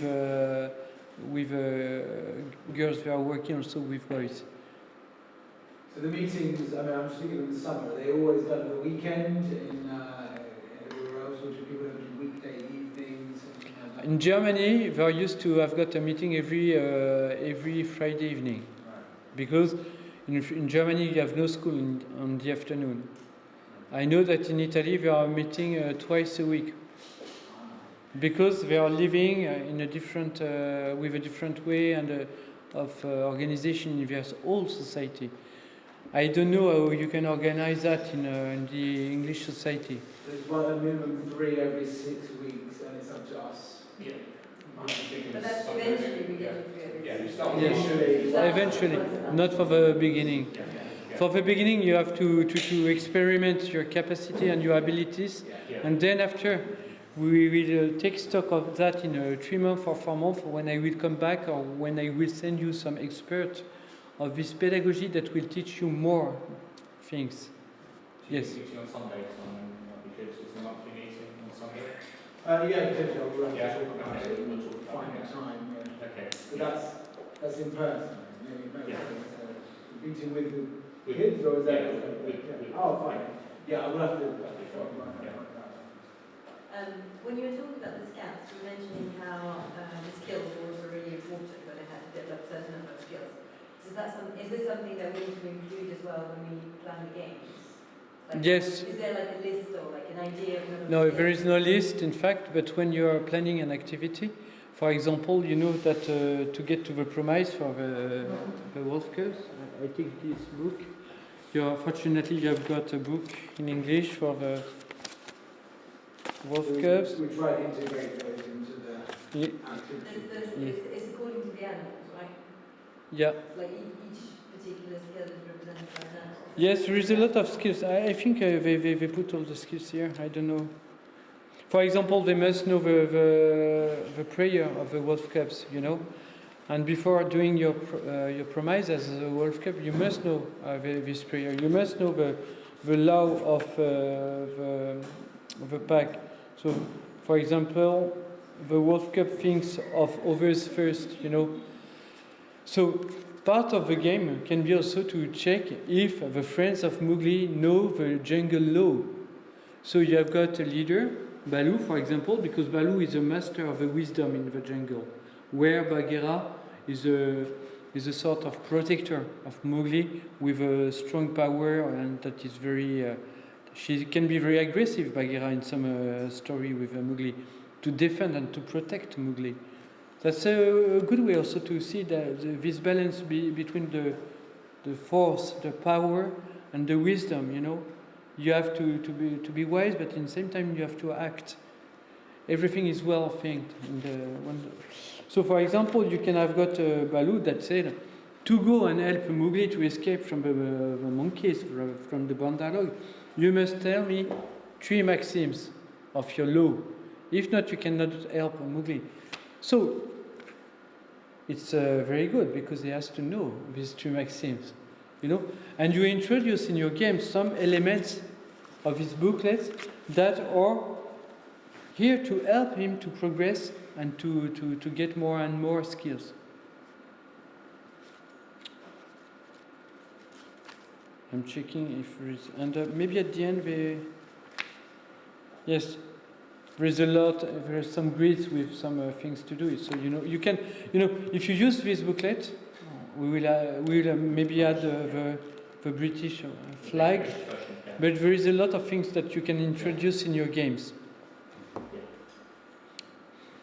So, at the end of the activity, prayer, and the parents are coming back, and you are staying, as a leader, you're staying till the last children is leaving.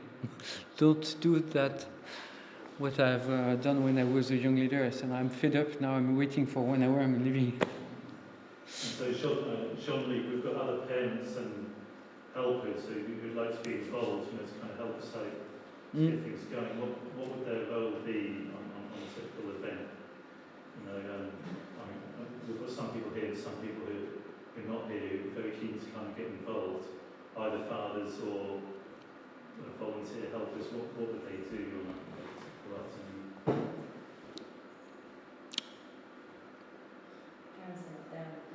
I think when you're starting your activities, you have got the leaders that are here. My advice also is that the group chief is coming for the first activities just at the beginning of the activity to meet the families. If there are other people that want to involve themselves, it is with the group chief you have to say that. If you have got more children that want to join you, what we said all together in different places is that we will have to wait that we are strong enough with 12 boys in each place, and we have take good habits of work all together. And maybe it will be also interesting to speak together in 2 months or 3 months, and to share your experience also and your feedback to enhance what you are doing. Because and I think I will do that also with you through Zoom, to see how to manage better activities and how to best organize the things for the coming activities. Yes? So, just as a follow-up to Paul said, if there was 12, say there'd be 2 Akalas, and if there was 2 Akalas, would it be necessary to have a Bagheera and a Baloo? Or those... One Akila. You got. You need one leader. You need one leader. That would be adults. One is called Akila, and he's in charge. And then subsequent adults have got names of different. Yeah. So you've got one Akila, one Baloo, one. So it'd be kind of 3 adults for 12 kids. No, 2. 2. So Akila. If you've got 2 sixes, you've got Akila and Bagheera. Right. If you've got 3 sixes, you've got Akila, Bagheera, and Baloo. But for example, if you're Akela, for example, in your group, and your assistant cannot come for the activity, and you're alone with 12 boys. Here we are speaking about very practical things. In fact, it's very important. It's much more concrete than this morning. My best advice is that you know that your assistant will not come. You say, okay, I've got a great difficulty. I'm sending an email to all the parents, and I ask the father to come and join me and help me. And I said, if you're not coming, the activity will not start. It will be impossible. And each time I've made that in my own groups, it was a great, because I have much more father that were able to come and join me and to help me. And it was very interesting, because the father doesn't know anything about the Mowgli activities and the Mowgli dance, and you see father that one was the CEO of a great company in France, and he was dancing with wolf cubs like that, and he told me he never took a picture, and don't show that to my board of directors. You can understand that for some father it's a great experience, because they are discovering what we are doing. And I think sometimes when we have got an assistant that is not coming, it's a great opportunity to make the parents understand the things. If at the end of the year, it's my advice, you are making a meeting before the summer camp, you are explaining to all the mothers that are very frightened, my son is leaving for 1 week. You are explaining you need a sleeping bag, you need these items, etc., etc. But you can make them also experiment what their children are doing. And you say, now we will do a great hunt all together. We have organized a game with Mowgli. And you make the Wolf Cup organizing the game for their parents. Like that they are discovering how we practice and how we use the pedagogy. And they really like that. The last time we made that, it was amazing. Because they played with the children. And they remember they were children deep in their heart. Sniff, so beautiful. Yes.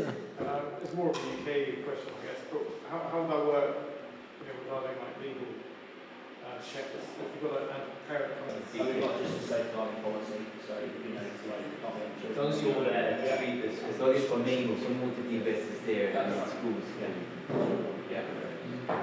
Yes, Monsieur Simon. Le côté financier, the financial side of things. Sorry to bring up a sore subject. I really like this subject. It is my favorite one.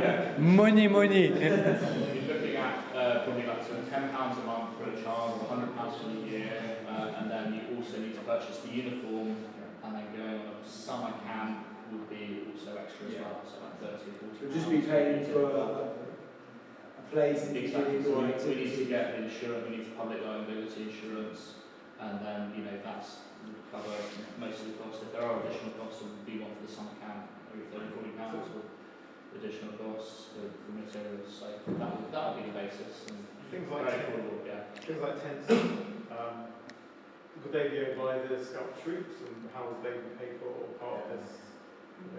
Exactly. So we will need to get some equipment, and then over time accumulate more equipment. At the beginning, we'll have to start from scratch. Just how it's done fast, so the tents and things are owned by the group. But for example, at the age of the scouts, I've seen that many times with my own sons. They are selling some cookies at the end of the mass. They are doing some work in the garden of the people, because they have we offer to a patrol the minimum. It means a tent, 2 pots, 1 saw, 2 axes, and that's all. And they need more tools and they need more materials, but we give them the minimum, but that after they have to buy it, so they have to work. And when they are working, buying their own materials, they take care of them, but the materials much more than when you're offering everything for free. And when it's broken, they have to repair it. And if they are doing nothing, if they don't take care about all what they have, it's too bad for them. But what can I do? You have got a lot of holes in your tent. You made nothing. Go to hell. Like that, we are making them responsible. And you have not to be how to say that, sympathetic, to be nice with them. When they are coming back and they complain, oh, there was a big hole and another guy forgot the pot, etc. Oh, you're bad organized. Next time will be better. Go ahead, boy. Yes, Isabelle. I was wondering about the tents, because I remember when I was a scout, we had those army tents. The Scout de France. But we had like those canvas tents, like army Yes. tents. Is that what we're aiming for as well? Or do we get like the nice ones back? we have got a, I bring here, maybe it can, here I bring you a catalogue from the French Scout shop. The shop exists in French. We have got a website, but the website is a disaster. And the owner of the shop, that is our Scout organization, is led by an old Baba Yaga woman. Sorry, and this old Baba Yaga.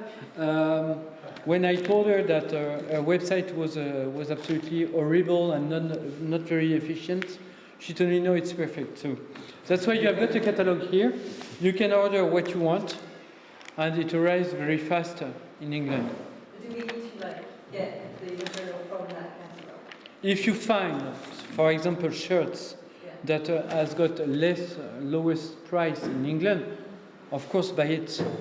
My dream is to set up a carry shop in England or in Ireland with lowest price and to make some advertising in France to get a lot of money.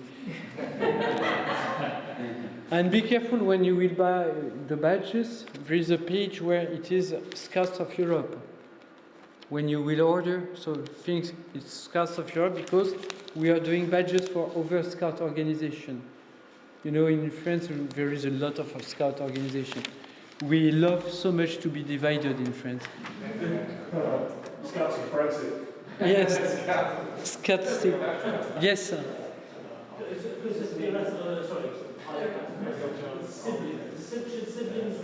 Siblings, brothers, yes, go in the same patrol, or should they go in different patrols? Like if we have, there are two brothers. Yes. We have two sons. Yes.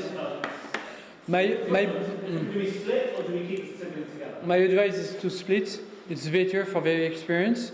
And also, when you are constituting the first six, you will have to find a sixer. It will be the head of the six, okay? The head of the six. First, you split as much as you can the brothers, because it's good that they have got their own experience and their own challenges in their six. Then you have to find sixers. It can be the oldest one, but much more the oldest one. If you have got two boys, one is 11 years old and the other is 12 years old, who will be the best sixer, in your opinion? No, in fact, it's not the 11 or the 12 years old. It is the one that has got the strongest character to become a leader. And in the life we all know, and here in this room, some of us has got soul of leaders, and the others not. It doesn't mean we don't need everybody. It means some of us has got this kind of character that is made to lead the others.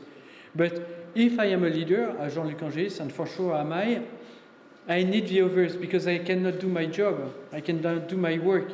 I need a very good assistant. I need very good researchers in my work, in my daily work. Alone, I am the boss of nothing. You know, I'm the leader of what? We need followers. What? We need followers. Yes. What is important? What is important is that you choose the best character to lead the six. Yes?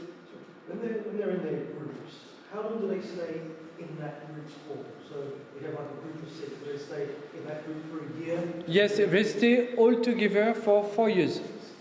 Oh, right, so the same 6 people? Yes, when you're arriving in your six, you're 8 years old, you're leaving your six, you have spent all your times in the same six. All your time. Why? Because you know much more better your friends in your six, you have got very good friends and you want to do activities with them. For sure, at the beginning, they don't know each other a lot, but some of them are friends. So at the beginning, you will have maybe to manage to put some friends together. But sometimes we separate the friends because they are like a couple and they don't take care of the other in the six. So sometimes it's very wise to manage that. This is the art of education, in fact. And what is very funny, you know, my last son is now a sixer. He has a start in the same six. And he knows all the other one because he will comment the newest one year after year. And coming back from the last activity, he told me, what an awful day. I have to move everybody. I have to kick the ass of 2 of them because they were lazy and doing nothing. But he was able to move his boys as a sixer. Even we are working with the whole family. I mean all the sixes, okay? We are always working all together at the level of a Wolf Cup pack. But even in a six, they are learning a lot about how to rule and how to order a small group of children. Even with the children of a friend. Do they ever interact with other... Yes, always. When you are cooking in a patrol, in a scout patrol, you are cooking alone. When you are eating in a scout patrol, you are eating alone. The patrol is always alone. There is only sometimes for the mass, for the fire camp that are all in common. But with a Wolf Cup pack, you have got all the Wolf Cup pack always together. Eating, a fire camp, every activity is all together. We call that the happy family. It is an happy family with it's a very large family, 24 boys, you know. What threshold of commitment should we ask of families that are interested in joining the Wolf Cubs? So we have a monthly meeting. Monthly meeting. Monthly meeting. Monthly meeting that What should we be saying to them? Yeah. and I think you have to explain to the parents that to be faithful to the activities, that it is scouting is a long-term activity. In fact, the best of the fruits when the children has been present all the year at every activities. It's like sport, you know, if you miss a training and 2 trainings and 3 trainings, at the end you're unable to do your marathon, for example. I really like a super trail, etc. But if I'm not running 40 kilometers a week, I cannot run my marathon. Sustaining that. What did you use that motto in France? You said something about brave and what did you say again? I don't know that. I forgot, it's Alzheimer, I think so. Fight is something you said. I can't remember that night before, you know. I don't remember, because I have told so many things, so you know. Yes, sorry. The chemistry behind a wolf pack group, for example, is it different if they're all siblings, they're all brothers? No. So having a pack that are all related, is that all right? No problem. Right? No. You can't, within the 6, you need to split the brothers. Within the pack, they're Okay, within the 6, they couldn't be all siblings, right? No. that's kind of Because when we are, You only have 6 kids. when you're, Just pause that. I'll have 3 children. Yeah, 3 As the I same. mentioned when we start off. Yeah. I'll have 2 in one group, 1 in the other. If If you have 2 Yeah. when you're camping, of course, there is tent Yeah. for each 6, because you cannot put 24 boys under the same tent. Even we have got an army tent that can afford such places, of course. But it's better to have got the 6 for the night and separated. If not, it is complicated to make them sleep. There is a lot of shade. I'm just saying because obviously the dynamics between 2 brothers Yes. is different, but then you have a boy from one family and another. Yes. It's very different, you know, relationship. Yes, but from my experience, we never face difficulties when we separate the brothers. And sometimes we have got 2 brothers, it arrives sometimes that we have got 2 brothers in the same 6 or in the same patrol. It depends on the place. If you have got a free patrol, that is the only patrol of the town, of course, all the brothers are in the same patrol. But what I have seen from my experience, even it was a Wolf Cup pack or Scouts troop, you have got different brothers. There is a lot of emulation and challenges between the patrol, but they are still brothers. So what I've seen when it was 2 years ago, one of my sons was going to the troop, and the other brothers that were here said that were here in the troop said, "Don't worry, you are going in a good patrol, and if you have got any difficulties, we are here." There were 6 boys of my family at the same time in the troop. So, of course, there was like a shield to protect the newcomer, you know. And it's always working like that between the children. There is a sort of protection. You're my brother, but you're the friend of this guy, so don't worry, you will be accepted among us. So we need to assess the kind of commitment in Bedford of just the age of the children and also yes. Whether you're all in 100%, whether it's something you don't have your children right at the set. 1 would be fully committed, the children are the right age, 8 to 12 male. 2 would be I'm interested, my children are not the right age. And 3 would be a maybe, you know, possibly for the future. So, do we need to do more? Should we have a break for 15 minutes? And Yes. My last advice is to mix. My last advice is to mix the ages in the 6. You must not have a 6 of 11 and 12 years boys and another of 8 and 9 years old. You have to mix all the ages. If not, your 6s with only 11 and 12 years boy will die after 1 year because you are all going to the troop. So should we have a break for 15 minutes? Yes. Go for 3:15. Great. I'll come back with Thank you for Jean-Luc. He sacrificed his time to be here, so this is on behalf of everybody here. Thank you so much for your time, for your sacrifice, for your expertise.